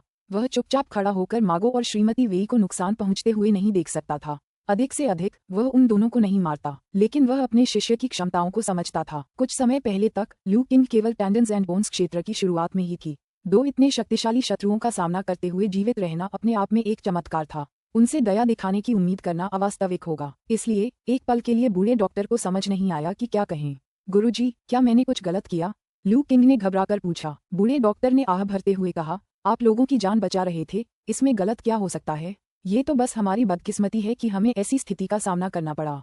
इसमें सही या गलत की बात नहीं है। ये सोचकर कि उसके शिष्य ने इतनी शक्तिशाली हस्ती को नाराज कर दिया है, बूढ़े डॉक्टर को अचानक एहसास हुआ कि उसकी यह सफलता अब उतनी आनंददायक नहीं रही। अगर उसने उस बाधा को पार नहीं किया होता तो वह पूर्व स्वर्गीय क्षेत्र की शक्ति को नहीं समझ पाता और अब इतना चिंतित नहीं होता। गुरुजी, अब जबकि आप पूर्वलोक में हैं तो क्या आपको अन्य पूर्वलोक प्राणियों से कम डरना नहीं चाहिए? लू किंग ने पूछा। तुम्हारा गुरु अन्य दिव्य प्राणियों से कैसे तुलना कर सकता है? बूढ़े चिकित्सक ने कड़वी मुस्कान के साथ कहा, मैं तो बस एक वैद्य हूँ, युद्ध में कुशल नहीं। मैं उन लोगों का मुकाबला कैसे कर सकता हूँ जिन्होंने अपना पूरा जीवन युद्ध और हत्या में बिताया है?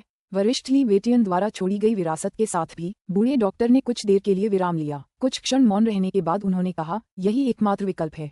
लेकिन वरिष्ठ ली वेटियन द्वारा छोड़ी गई विधियां बहुत गहन हैं। मुझे नहीं पता कि मैं उन्हें सीख पाऊंगा या नहीं। आप बिल्कुल कर सकते हैं गुरुजी। यदि आप केवल स्वास्थ्यवर्धक मुक्केबाजी से आंतरिक अंगों के क्षेत्र के शिखर तक पहुंच सकते हैं तो आप निश्चित रूप से वरिष्ठ ली वेटियन की तकनीकों में महारत हासिल कर सकते हैं। लू किंग ने प्रशंसा की। मेरी चापलूसी करना बंद करो, मुझे अपनी सीमाएं पता है। बूढ़े डॉक्टर ने मुस्कुराते हुए डांट लगाए। लेकिन इस समय उसके पास कोशिश करने के अलावा कोई विकल्प नहीं था। वह ये देखने की कोशिश करेगा कि क्या वह वरिष्ठ ली वेटियन की विरासत से 1 या 2 सरल तकनीकें सीख सकता है, उस रहस्यमय पूर्व देवता को पराजित करने के लिए नहीं, बल्कि अपने शिष्य और ग्रामीणों की रक्षा के लिए अधिक शक्ति प्राप्त करने के लिए। अपने गुरु द्वारा विरासत को आगे बढ़ाने की योजना देखकर लू किंग ने मन ही मन राहत की सांस ली। वह अपने स्वामी के चरित्र को जानता था। कुछ दबाव के बिना सफलता मिलने के बाद भी उनके गुरु ली वेटियन द्वारा छोड़ी गई तकनीकों का तेजी से अभ्यास करने के बजाय चिकित्सा का अध्ययन करना पसंद करेंगे। जहां तक इस बात का सवाल है कि क्या उसका गुरु जेड स्लिप में वर्णित तकनीकों को सीख सकता है, लू किंग को इस बारे में कोई संदेह नहीं था। उनके गुरु, जिन्हें मार्शल आर्ट का कोई ज्ञान नहीं था, ने एक खंडित तकनीक से परिष्कृत स्वास्थ्यवर्धक मुक्केबाजी का आविष्कार किया था। उसने ली वेटियन द्वारा छोड़े गए पूर्व स्वर्गीय नियम को समझ लिया था, अपनी आत्मा को मजबूत किया था और थोड़े ही समय में पूर्व स्वर्गीय क्षेत्र में प्रवेश कर गया था। किसी भी दृष्टिकोण से देखा जाए, उनके गुरु वास्तव में मार्शल आर्ट के एक प्रतिभाशाली कलाकार थे। चिकित्सा के प्रति उनके समर्पण ने ही उनकी अपनी प्रतिभा के बारे में उनकी धारणा को धूमिल कर दिया था। गुरुजी, मुझे पता है कि दिव्य प्राणियों द्वारा विकसित दिव्य ऊर्जा में गुण होते हैं। आपका गुण क्या है, गुरुजी? लू किंग ने पूछा। मेरी पूर्व दिव्य ऊर्जा में कोई विशेषता नहीं है। लू किंग को आश्चर्य हुआ जब बूढ़े डॉक्टर ने अपना सिर हिलाया। लू किंग की उलझन देखकर बूढ़े डॉक्टर मुस्कुराए। वह जानता था कि उसके शिष्य को कई दिव्य तकनीकें विरासत में मिलने के बावजूद उस क्षेत्र की केवल सतही समझ थी। आखिरकार साधना का मार्ग गहन और रहस्यमय है। कई चीजों को व्यक्तिगत अनुभव के बिना पूरी तरह से समझा नहीं जा सकता। सरल शब्दों में कहें तो उस स्तर तक पहुंचे बिना अधिक जानने से पूर्ण समझ प्राप्त नहीं होगी। इसे समझना मुश्किल नहीं है। मानव शरीर अद्भुत है, रहस्यों से भरा हुआ है। असाधारण प्रतिभा या जन्मजात अक्षमता वाले व्यक्तियों को छोड़कर एक सामान्य व्यक्ति के शरीर में सभी 5 तत्व निरंतर चक्र में समाहित होते हैं, जो उसे स्वस्थ और ऊर्जावान बनाते हैं और उसे रोगों से मुक्त रखते हैं। भला इसमें गुणों का विभाजन कैसे हो सकता है? शास्त्रों में वर्णित दिव्य ऊर्जा के गुण जन्मजात नहीं होते, बल्कि साधक के जानबूझकर किए गए कार्यों का परिणाम होते हैं। प्राचीन लोक में विकसित प्रारंभिक प्राचीन यह ऊर्जा गुणहीन होती है, जैसे समय की शुरुआत में दुनिया की शुद्ध और निर्मल अवस्था। केवल निरंतर साधना के माध्यम से, जिसमें साधक अपनी आत्मा की शक्ति का उपयोग करके ची के साथ विलीन हो जाता है और तकनीक का संचालन करता है, वह बाहरी मौलिक ची को चुनिंदा रूप से परिष्कृत कर सकता है, जिससे उसकी आंतरिक पूर्व दिव्य ची को एक विशेषता प्राप्त होती है। दिव्य लोक में पहुंचने के बाद ली वेटियन की जेड स्लिप में निहित साधना ज्ञान के बारे में वृद्ध चिकित्सक की समझ काफी स्पष्ट हो गई। उन्होंने लू किंग को अपने विचार विस्तार से समझाए। तो गुरुजी, पूर्वलोक लोक में प्रवेश करने के बाद चुनी गई तकनीक ही पूर्वलोक ऊर्जा के गुण को निर्धारित करती है? लू किंग समझ गया। बिल्कुल सही। दुनिया की हर चीज को 5 तत्वों में वर्गीकृत किया जा सकता है और इसी तरह मौलिक ऊर्जा को भी। किस मौलिक ऊर्जा को परिष्कृत करना है, ये चुनने से ही व्यक्ति की दिव्य ऊर्जा का गुण निर्धारित होता है। बूढ़े डॉक्टर ने सिर हिलाया। जब उनकी आत्मा की शक्ति उनके बाई हुई एक्यू पॉइंट से प्रकट हुई और उन्होंने स्वर्ग और पृथ्वी की रंगीन ची ऊर्जा को महसूस किया, तो वृद्ध चिकित्सक की समझ और गहरी हो गई। क्या ची के सभी 5 तत्वों को परिष्कृत करना और किसी की पूर्व दिव्य ची में सभी 5 तत्वों को समाहित करना संभव है? लू किंग ने आश्चर्य व्यक्त किया। सैद्धांतिक रूप से हाँ, लेकिन मानवीय ऊर्जा सीमित है। एक प्रकार की ची को परिष्कृत करने में ही एक पूर्व दिव्य साधक का अधिकांश समय व्यतीत हो जाता है। उनके पास अधिक प्रकारों को परिष्कृत करने की ऊर्जा कैसे हो सकती है? लू किंग को सच्चाई का एहसास हुआ। लालच अक्सर असफलता की ओर ले जाता है। अत्यधिक महत्वाकांक्षी होना आमतौर पर इसका परिणाम कुछ भी हासिल न होने के रूप में निकलता है। यदि सभी 5 तत्वों को परिष्कृत करना आसान होता, तो पूर्व आकाशीय तकनीकों में गुण विभाजन नहीं होते। तो गुरुजी, आप किस तकनीक का अभ्यास करने की योजना बना रहे हैं? लू किंग जानता था कि ली वेटियन की विरासत में कई दिव्य तकनीकें शामिल थीं, जिनमें विभिन्न गुण थे। वह सोच रहा था कि उसका गुरु इनमें से कौन सी तकनीक चुनेगा। मैंने अभी तक फैसला नहीं किया है, मुझे इस बारे में सोचना होगा, बूढ़े डॉक्टर ने सिर हिलाते हुए कहा। कुछ समय तक हाफवे हाउस में रहने और अपने गुरु से पूर्व दिव्य क्षेत्र के बारे में अधिक जानकारी प्राप्त करने के बाद लू किंग अंततः शियाओ ली और शियाओ यान के साथ वहां से चले गए। उनके गुरु को अपने ज्ञानोदय पर विचार करने और उसे आत्मसात करने के लिए समय चाहिए था। लू किंग उन्हें ज्यादा देर तक परेशान नहीं करना चाहता था। जाने से पहले बूढ़े डॉक्टर ने शियाओ ली को ये भी चेतावनी दी कि वह अपनी अदृश्यता का फायदा उठाकर कोई परेशानी न खड़ी करे। इससे पहले जब शियाओ ली और शियाओ यान आंगन में लुका छिपी खेल रहे थे, तब शियाओ ली ने फिर से अपनी अदृश्यता का इस्तेमाल किया, लेकिन पूर्वलोक में मौजूद उस बूढ़े डॉक्टर ने शियाओ ली की अदृश्यता को तुरंत भांप लिया, जिससे लू किंग के पिछले संदेह की पुष्टि हो गई। जियाओ ली की अदृश्यता एक पूर्व देवता की इंद्रियों को धोखा नहीं दे सकी। बूढ़े डॉक्टर की चेतावनी लू किंग को यह अप्रत्यक्ष रूप से याद दिलाने का भी एक तरीका था कि वह जोखिम भरे कार्यों के लिए शियाओ ली की क्षमता पर बहुत अधिक भरोसा न करे। हाफवे हाउस से लौटने पर शियाओ ली और शियाओ यान को नींद आने लगी। लू किंग जानता था कि ऐसा इसलिए हुआ क्योंकि उनके गुरु की आध्यात्मिक उन्नति के दौरान उन्होंने बहुत सारी मौलिक धुंध को अवशोषित कर लिया था। आकाश और पृथ्वी के नियमों से संघनित मौलिक धुंध जीवन ऊर्जा से भरपूर थी, जो पृथ्वी की नसों में निहित आध्यात्मिक तरल के समान थी और शरीर के लिए अत्यंत लाभकारी थी। सामान्य लोग भी यदि थोड़ी मात्रा में भी इसका सेवन करें तो उन्हें महत्वपूर्ण स्वास्थ्य लाभ प्राप्त होंगे। उपन्यासों के अध्यायों को शीघ्र और सर्वोत्तम गुणवत्ता में पढ़ने के लिए गूगल पर fire.net वेबसाइट खोजें। दोनों छोटे बच्चों ने काफी ऊर्जा ग्रहण कर ली थी, इसलिए उन्हें नींद आ रही थी क्योंकि उनके शरीर तुरंत सारी ऊर्जा को संसाधित नहीं कर पा रहे थे और उन्हें सोने की जरूरत थी। यहाँ तक कि लू किंग को भी अपने भीतर ऊर्जा का एक तीव्र प्रवाह महसूस हुआ, जिससे वह बेचैन हो गया। उन्होंने दोनों छोटे बच्चों को बिस्तर पर आराम करने दिया और उनके सो जाने के बाद वे स्वास्थ्यवर्धक मुक्केबाजी का अभ्यास करने के लिए आंगन में चले गए। जैसे ही वह हिला, प्राकृतिक धुंध से निकलने वाली ऊर्जा उसके भीतर प्रवाहित होने लगी। उन्होंने ऊर्जा को निर्देशित किया और धीरे धीरे इसे अपने रक्त, नसों और शरीर के गहरे हिस्सों में एकीकृत किया। उसका शरीर तेजी से मजबूत और अधिक ऊर्जावान हो गया। इस बार लू किंग ने काफी देर तक अभ्यास किया। उन्होंने बार बार हेल्थ नरिशिंग बॉक्सिंग को दोहराया, तेज धूप से लेकर ढलती शाम तक। अगर ग्रामीणों ने उसे अक्सर आंगन में अभ्यास करते हुए न देखा होता तो शायद वे सोचते कि वह पागल हो गया है, लेकिन फिर भी उन्हें इतनी देर तक अभ्यास करते देख कुछ ग्रामीणों को उनके स्वास्थ्य को लेकर चिंता होने लगी। पड़ोस के दादा झांक कई बार बाहर आते थे और आंगन के बाहर से लू किंग को चिंता भरी नजरों से देखते थे। अगर उसने यह न देखा होता कि लू किंग ठीक लग रहा है तो शायद उसने उसे बीच में ही रोक दिया होता। लू किंग ने इन चिंताओं पर कोई ध्यान नहीं दिया। अपने अभ्यास में पूरी तरह से लीन, वह एक अनूठी अवस्था में थे। अंततः जैसे ही सूर्यास्त की आखिरी किरणें मिटने लगीं, लू किंग का शरीर कांपने लगा और उसकी नसें और हड्डियां चटकने लगीं। अध्याय 119। एक बार फिर सफलता प्राप्त करते हुए, टेंडन और हड्डियों के क्षेत्र के शिखर पर पहुंचते हुए, आंगन में खड़े होकर लू किंग ने चुपचाप अपने शरीर की स्थिति का आकलन किया। दरअसल वह अभी अभी टेंडन और हड्डियों के क्षेत्र के शिखर पर सफलतापूर्वक पहुंच चुका था।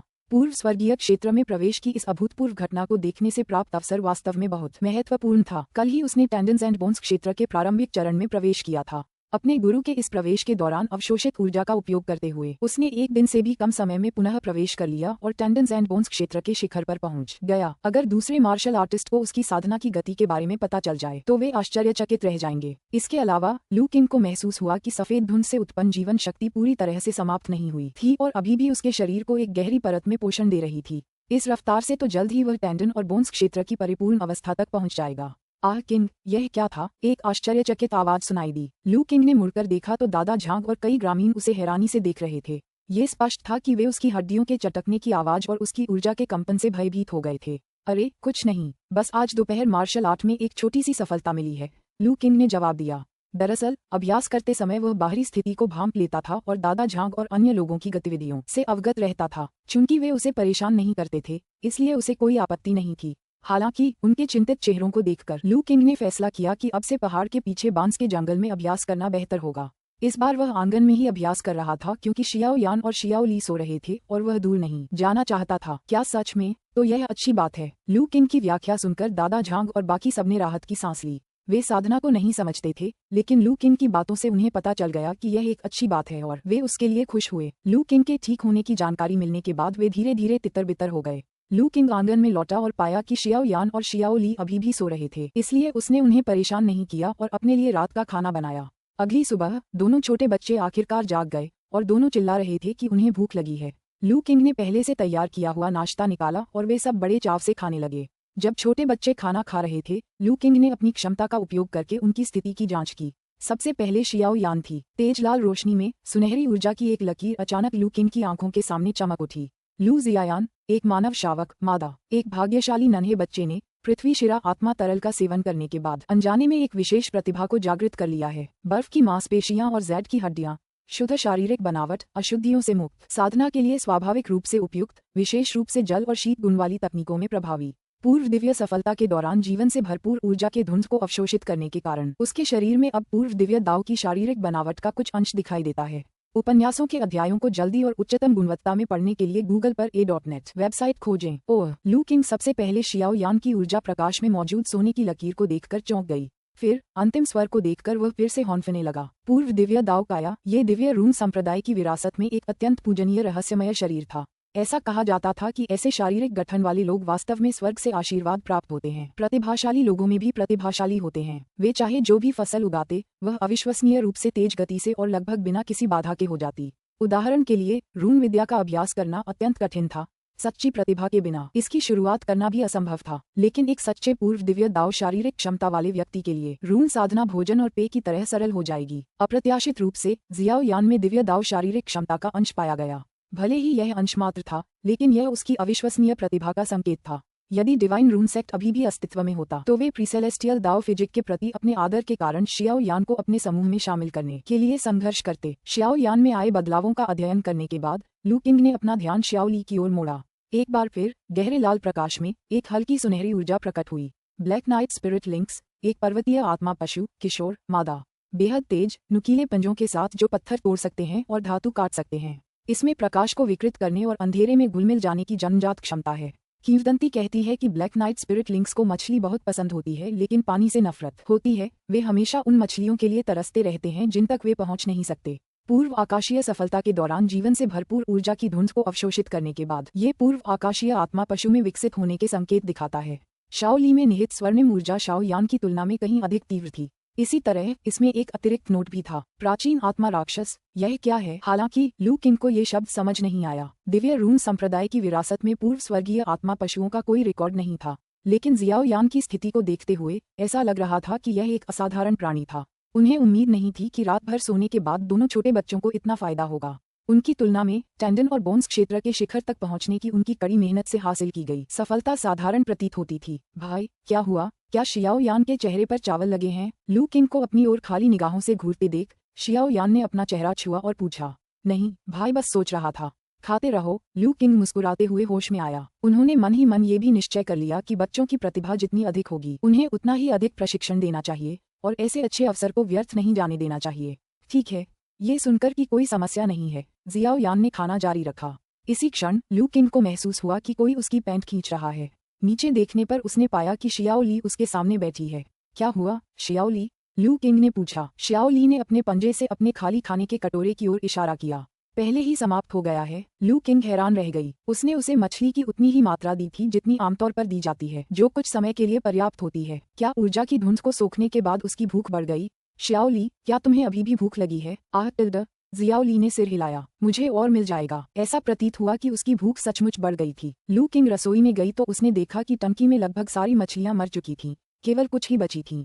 क्योंकि वह साधना पर ध्यान केंद्रित कर रहा था और अपने गुरु की सफलता की प्रतीक्षा कर रहा था, इसलिए वह मछली पकड़ने नहीं गया था। परिणामस्वरूप घरेलू आपूर्ति लगभग समाप्त हो गई थी। लू किंग ने बची हुई मछलियों को उठाया और उन्हें शियाओ ली के पास ले आए। शियाओ ली, बस यही बचा है। क्या ये काफी है? शियाओ ली ने मछली को देखा, फिर लू किंग को देखा। उसकी आंखों में आंसू भर आए। रुको रुको, मैं समझ गया। मैं बाद में तुम्हारे लिए मछली पकड़ने जाऊंगा, इसलिए रोना बंद करो। उसके चेहरे के भाव देखकर लू किंग तुरंत चिल्ला उठी। शियाओ ली की आंखों से आंसू धीरे धीरे गायब हो गए। भाई, क्या शियाओ ली की सारी मछलियां खत्म हो गईं?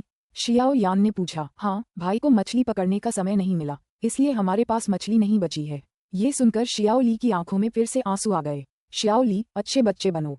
हम बाद में भाई के साथ मछली पकड़ने जा सकते हैं, तब तुम्हें ताज़ी मछली मिलेगी। शियाओ यान ने उसकी पीठ सहलाते हुए उसे दिलासा दिया। ये सुनकर जियाओ ली ने लू किंग की ओर देखा। लू किंग ने सिर हिलाते हुए कहा, जरूर, हम साथ में मछली पकड़ने जा सकते हैं।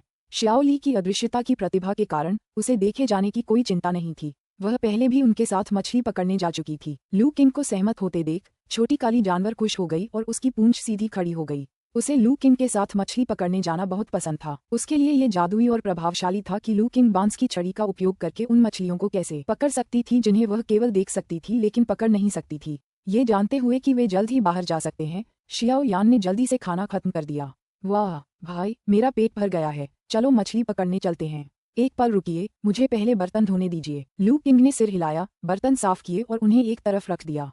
फिर उसने मछली पकड़ने के औजार उठा लिए। मछली पकड़ने की छड़ी, टोकरी, जाल, चारा। जब सब कुछ तैयार हो गया तो छोटे बच्चे पहले से ही आज्ञाकारी होकर प्रतीक्षा कर रहे थे। शियाओ यान की पीठ पर एक छोटी टोकरी भी थी। लू किंग ने बांस की बुनाई में माहिर एक गांव के बुजुर्ग से इसे बनवाया था। चूंकि शियाओ यान अक्सर उनके साथ घूमती थी, इसलिए उसे अपने छोटे मोटे सामान और खिलौनों के लिए अपनी खुद की टोकरी की जरूरत थी। भाई, मुझे थोड़ा सामान ले जाने दो। शियाओ यान ने चारा रखने वाली बाल्टी उठाई, उसे अपने गले में लटकाया और कंधे पर जाल रखकर बहादुरी से आगे की ओर इशारा करते हुए बोली, चलो चलें। वह सबसे पहले बाहर भागी। लू किंग ने दरवाजा बंद किया और उसके पीछे पीछे चली गई।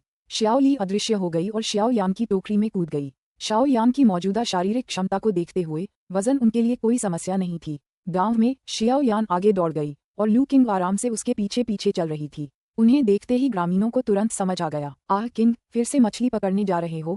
एक ग्रामीण ने पूछा। हाँ, बस मनोरंजन के लिए मछली पकड़ रही थी। लू किंग ने सिर हिलाया। मुझे समझ नहीं आता कि आपको मछली पकड़ना इतना पसंद क्यों है। क्या आप इतनी मछली खाकर ऊब नहीं जाते? ग्रामीण ने आश्चर्य व्यक्त किया। उन्होंने अक्सर लू किंग को मछली पकड़ते और ढेर सारी मछलियां लाते देखा था। वे हर दिन मछली खाने की कल्पना भी नहीं कर सकते थे। मुझे ये पसंद है। इसके अलावा मुझे मछली खाना बहुत पसंद है और स्वामी जी को भी शराब के साथ तली हुई मछली बहुत पसंद है। लू किंग मुस्कुराए। वह यह नहीं कह सकता था कि उसके घर में कोई मछली खाने वाला व्यक्ति है। तली हुई मछली, ये तो बहुत स्वादिष्ट होगी। इसीलिए तो बूढ़े डॉक्टर को यह इतनी पसंद है। ग्रामीणों की आंखें चौड़ी हो गईं। वे केवल कल्पना ही कर सकते थे कि तली हुई मछली कितनी स्वादिष्ट होगी, लेकिन तेल सस्ता नहीं था, इसलिए वे इसे केवल मछली के लिए इस्तेमाल करने की हिम्मत नहीं करते थे। ये काफी अच्छा है, आपको भी इसे कभी न कभी जरूर आजमाना चाहिए। जरूर, अगर कोई संभावना हो तो। ग्रामीणों से बातचीत करने के बाद लू किंग और शियाओ यान गांव के बाहर स्थित नदी की ओर चल दिए। वह मछली पकड़ने के विशेष स्थान की ओर चल पड़ा। यह उसकी आदत थी। हर बार जब वह मछली पकड़ने जाता था तो वह सबसे पहले इसी जगह पर कोशिश करता था, इस उम्मीद में कि उसे कोई और खास मछली मिल जाएगी। 2 सुनहरी लोच मछलियां पकड़ने के बाद उसने कोई और खास मछली नहीं पकड़ी थी। शुरू में उसे लगा कि गांव के बाहर की नदी में उम्मीद से कहीं ज्यादा खास मछलियां हैं। अब उसे एहसास हुआ कि ऐसा इसलिए था क्योंकि वह नई विश्व संरक्षण अवधि में था और आसानी से विशेष मछलियां पकड़ सकता था। सुरक्षा अवधि समाप्त होने के बाद उसने एक तराजू तक नहीं पकड़ा था। उसने मछली पकड़ने के लिए कोई और खास जगह ढूंढने की उम्मीद में नदी के अन्य हिस्सों में भी कोशिश की थी, लेकिन नदी के ऊपर और नीचे 10 मील तक छानबीन करने के बाद भी उन्हें मछली पकड़ने के लिए कोई और विशेष स्थान नहीं मिला। वहां बुनियादी मछलियों के लिए जगहें तो थीं, लेकिन विशेष प्रकार की मछलियों के लिए कोई जगह नहीं थी। लू किंग ने निष्कर्ष निकाला कि मछली पकड़ने का एकमात्र विशेष स्थान नदी के किनारे स्थित रक्त खुबानी के पेड़ों के पास था। रक्त खुबानी के पेड़ विशेष प्रकार की मछलियों को आकर्षित करते थे। एक बार उसने अपने मालिक के लिए रक्त खुबानी तोड़ी थी, लेकिन उसके मालिक ने उस फल को पहचाना नहीं। उसके गुणों का परीक्षण करने के बाद उन्होंने उसे एक अच्छी औषधीय सामग्री माना। हालांकि वह यह नहीं समझा सका कि यह विशेष मछलियों को क्यों आकर्षित करता है। मछली पकड़ने की जगह पर बैठे हुए लू किंग ने कुशलतापूर्वक अपने कांटे पर 2 लाल खुबानी का चारा लगाया और उसे पानी में फेंक दिया। समय के साथ उसने अपने मछली पकड़ने के उपकरणों को अपग्रेड कर लिया था। मछली पकड़ने की डोरी अभी भी रेशम के धागे की ही थी, लेकिन छड़ी और हुक बदल दिए गए थे। ये हुक शहर के एक लोहार ने खास तौर पर बनवाए थे, जिस पर उसे काफी खर्च करना पड़ा था। 10 हुक के लिए उसे 10 टाइल चांदी की कीमत चुकानी पड़ी, यानी प्रति हुक 1 टाइल। प्रत्येक हुक अपने वजन के बराबर सोने से भी अधिक मूल्यवान था। लोहार की प्रतिक्रिया भी आश्चर्य भरी थी। उसे विश्वास नहीं हो रहा था कि लू किंग को इतना महंगा शौक है, वह हुक पर इतना पैसा खर्च करती है। लेकिन लू किंग को इसकी परवाह नहीं थी। हैप्पी फोर्ट से मिले चांदी और अपने मालिक की संपत्ति की बदौलत उसके पास पैसों की कमी नहीं थी। हुक पर थोड़े से पैसे खर्च करने से उसे कोई आपत्ति नहीं थी। इसके अलावा आपको अपनी कीमत के हिसाब से ही चीज मिलती है। हुक की गुणवत्ता वाकई उत्कृष्ट थी। वे लगभग उतने ही मजबूत थे जितने कि उसका युद्ध का चाकू और उनका इस्तेमाल हथियारों के रूप में किया जा सकता था। कांटा पानी में डाले हुए लू किंग धैर्यपूर्वक प्रतीक्षा कर रही थी। जियाओ ली उसके बगल में आकर खड़ी हो गई और झांकी को ध्यान से देखने लगी। शियाओ यान ये जानते हुए कि उसका भाई और शियाओ ली मछली पकड़ने में व्यस्त होंगे, अपने खिलौनों से खेलने लगी। शियाओ ली को देखते हुए लू किंग को यह मजेदार लगा। उस नन्ही बच्ची में मछली पकड़ने की माहिर बनने की क्षमता थी। अगर उसके पंजे चीजें पकड़ पाते तो वह उसके लिए एक छोटी सी मछली पकड़ने की छड़ी बना देता। कुछ देर बाद फ्लोट हिलना बंद हो गया। लू किंग को इसकी आदत हो चुकी थी। उन्हें तो ये भी संदेह था कि नदी में अब कोई विशेष मछली नहीं बची है। वह आदत और एक और मछली पकड़ने की धुंधली उम्मीद में बार बार आता रहता था। जैसे जैसे समय बीतता गया और फ्लोट स्थिर रहा, लू किंग ने नियमित मछलियों के लिए जगह बदलने की तैयारी शुरू कर दी। उस जगह से काफी मछलियां निकाल ली गई थीं और उसे ठीक होने में समय लगेगा। जैसे ही उसने छड़ी पकड़ने के लिए हाथ बढ़ाया, फ्लोट अचानक कांप उठा और फिर पानी में डूब गया। समझ गया। लू किंग ने छड़ी पकड़ ली। उसी समय शियाओ ली की आंखें उत्साह से चौड़ी हो गईं। अध्याय 120। मछली को अचानक कांटा खींचते देख लू किंग को आश्चर्य नहीं हुआ। इस दूसरी दुनिया की मछलियां छुपकर हमला करना पसंद करती थीं। वह लंबे समय से इसका आदी था। उन्हें सबसे ज्यादा खुशी इस बात से हुई कि इस बार उन्होंने चारे के रूप में खून से सने खुबानी का इस्तेमाल किया। यह एक ऐसी चीज थी जिसे केवल दुर्लभ मछलियां ही खाना पसंद करती थीं। साधारण मछलियों को इससे कोई लेना देना नहीं था। छड़ी से मिल रहे जोरदार खिंचाव को महसूस करते हुए लू किंग को लगभग यकीन हो गया था कि इस बार उसने एक अजीब मछली पकड़ी है, क्योंकि नीले कवच वाली मछली के अलावा नदी में किसी भी अन्य साधारण मछली में इतनी असाधारण ताकत नहीं थी। शियाओ ली भी शांत नहीं रह सका। वह बेचैनी से उसके बगल में इधर उधर घूमता रहा, मानो वह लू किंग को छड़ी खींचने में मदद करना चाहता हो। शियाओ ली, चिंता मत करो, यह मछली भाग नहीं पाएगी। लू किंग ने छड़ी को मजबूती से पकड़े हुए काले राक्षस को सांत्वना दी। अपनी वर्तमान मार्शल आर्ट की ताकत के साथ उसके लिए मछली की तरह पहले की तरह अस्थिर होना असंभव था। लू किंग की बातें सुनकर शियाओ ली थोड़ा शांत हो गई और किनारे पर बैठ गई। हालांकि उसकी आंखें अभी भी पानी पर टिकी हुई थीं और उसकी पूंछ बेचैनी से हिल रही थी, जो उसके आंतरिक उत्साह को दर्शा रही थी। लू किंग ने मछली पकड़ने वाली छड़ी पकड़ी और मछली को खींचना शुरू कर दिया। अब जबकि वह टेंडन और बोन्स क्षेत्र का मार्शल आर्टिस्ट बन चुका था और तलवार पर उसका नियंत्रण उस्ताद स्तर का था, इसलिए मछली पकड़ना उसके लिए बहुत आसान काम था। कुछ ही समय बाद लू किंग ने एक हल्की सुनहरी पतली मछली को बाहर निकाला। आह टिल्ड आह टिल्ड आह टिल्ड। मछली को बाहर निकालते देख शियाओ ली तुरंत उत्साहित हो गई। वह लू किंग के पैरों के चारों ओर चक्कर लगाता रहा और लगातार आवाज लगाता रहा, भाई यह मछली कितनी खूबसूरत है। पेड़ के नीचे खेल रही शियाओ यान शोर सुनकर दौड़कर वहां पहुंची।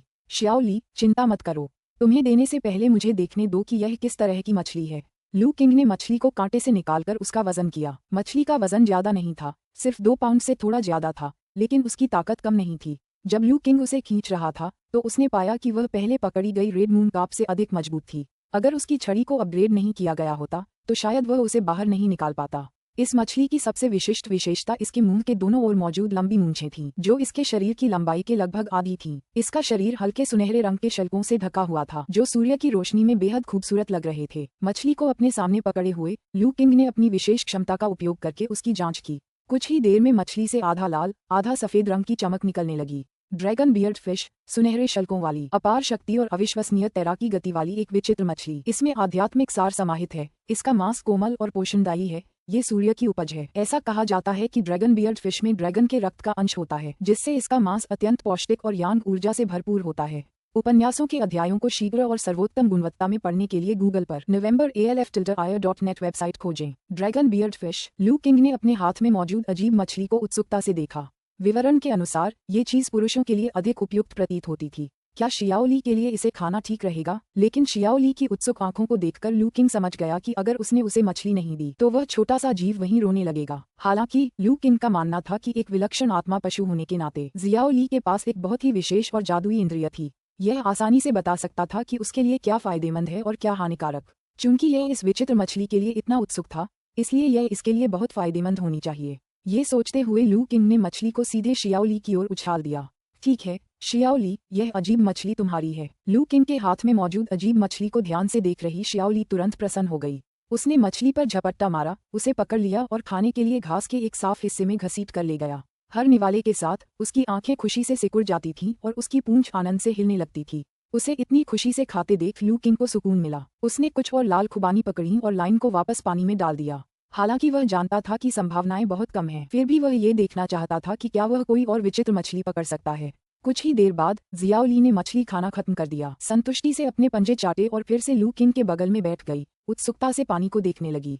उन दोनों को उम्मीद थी कि वे एक और विचित्र मछली पकड़ लेंगे, लेकिन इस बार उन्हें निराश होना ही था। काफी देर इंतजार करने के बाद भी जब फ्लोट पर कोई हलचल नहीं हुई तो लू किंग समझ गया कि इस बार सिर्फ यही एक अजीब मछली होगी। दूसरे को पकड़ने में कुछ समय लगेगा। हालांकि लू किंग ने पैटर्न को समझ लिया था। स्पष्टतः आसपास मौजूद रक्त खुबानी के पेड़ों के कारण यह मछली पकड़ने का स्थान विचित्र मछलियों को आकर्षित करता था। जब तक रक्त खुबानी के पेड़ वहां मौजूद थे, समय के साथ साथ अजीबोगरीब मछलियां उनकी ओर आकर्षित होती रहीं। इसलिए अगर जियाओली कोई और अजीब मछली खाना चाहती थी तो उसे इंतजार करना पड़ेगा। लू किंग ने अपना अनुमान शियाओली को समझाया, जो निराश नहीं बल्कि खुश थी। इसका मतलब ये था कि वह कभी कभी अपनी पसंदीदा अजीब मछली खा सकता था, जिसके बारे में उसने पहले कभी सपने में भी नहीं सोचा था। ये पुष्टि करने के बाद कि वह कोई और अजीब मछली नहीं पकड़ सका, लू किंग शियाओ यान और शियाओली के साथ मछली पकड़ने के दूसरे स्थान पर चला गया। यह एक नई जगह थी जिसकी उसने कुछ दिन पहले ही खोजबीन की थी। थोड़ी दूर थी लेकिन मछलियों से भरी हुई थी। नई जगह पर पहुंचकर लू किंग ने जल्दी से ढेर सारी मछलियां पकड़ लीं, इतनी कि शियाओली का पेट भर गया। फिर उसने रुककर उसे खाना खिलाया और मछलियों को बाल्टी में डाल दिया। जब से शियाओली उसके साथ मछली खाने नहीं लगी, लू किंग की मछली भंडारण करने की दक्षता बढ़ गई। देखते ही देखते उसने 2 पाउंड से अधिक वजन की 10 से अधिक मछलियां पकड़ लीं और बाल्टी छोटी मछलियों से लगभग भर गई थी। स्विश, एक और छोटी मछली हवा में उछली। लू किंग ने उसे उठाया और बाल्टी में फेंक दिया, जिससे उसे संतुष्टि और सुकून का एहसास हुआ। हाल ही में वह खेती बाड़ी में व्यस्त थे और इस तरह कभी कभार मछली पकड़ना उनके लिए आराम करने का एक शानदार तरीका था। साधना के मार्ग में तनाव और विश्राम के बीच संतुलन की भी आवश्यकता होती है। किसी चीज की अति करने से कभी कभी समस्याएं उत्पन्न हो सकती हैं। आउच! जैसे ही लू किंग मछली पकड़ने के आनंद में मग्न था, तभी अचानक शियाओली उसके सामने प्रकट हुआ और जोर जोर से भौंकने लगा। क्या आप कह रहे हैं कि कोई आ रहा है? लू किंग का चेहरा गंभीर हो गया।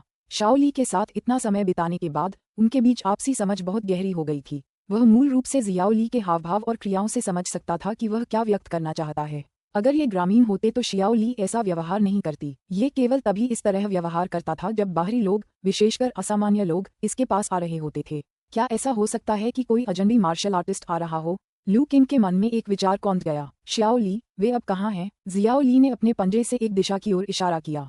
क्या वहाँ बहुत सारे लोग हैं? जियोली ने सिर हिलाया। लू किंग ने जरा भी संकोच नहीं किया। उसने पहले शियाओली को निर्देश दिया, फिर शियाओ यान को पुकारा, शियाओ यान, जल्दी इधर आओ। क्या बात है भाई? जियाओ यान दौड़कर आया। इसी बीच जियाओली कहीं छिपकर गायब हो गई थी। कुछ नहीं, हमें अपना सामान पैक करके घर जाना चाहिए, लू किंग ने अपना सिर सहलाते हुए कहा। ठीक है टिल्डा, शियाओ यान ने आज्ञाकारी भाव से जवाब दिया। लू किंग ने जल्दी से अपना सामान पैक किया। फिर उनका सामान और शियाओ यान को साथ लेकर तेजी से वहां से निकल गई। शियाओ ली की विशेष इंद्रियों के कारण उसका किसी से सामना नहीं हुआ और वह आसानी से गांव लौट आया। गांव वापस आकर उसने शियाओ यान को घर पर नहीं छोड़ा बल्कि उसे सीधे हाफवे हाउस ले गया।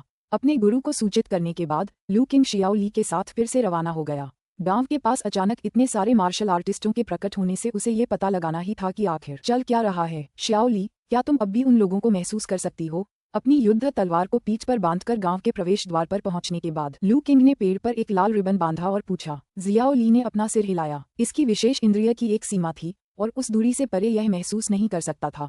लू किंग सोचने लगी, चूंकि वे लोग गांव के पास नहीं थे इसलिए वे सीधे गांव को निशाना नहीं बना रहे थे, तो वे किसे निशाना बना रहे थे? ग्रैंड बाजार। जैसे ही यह सवाल उठा, लू किंग के पास पहले से ही इसका जवाब था। केवल वही स्थान इतने सारे मार्शल आर्टिस्टों को आकर्षित कर सकता था।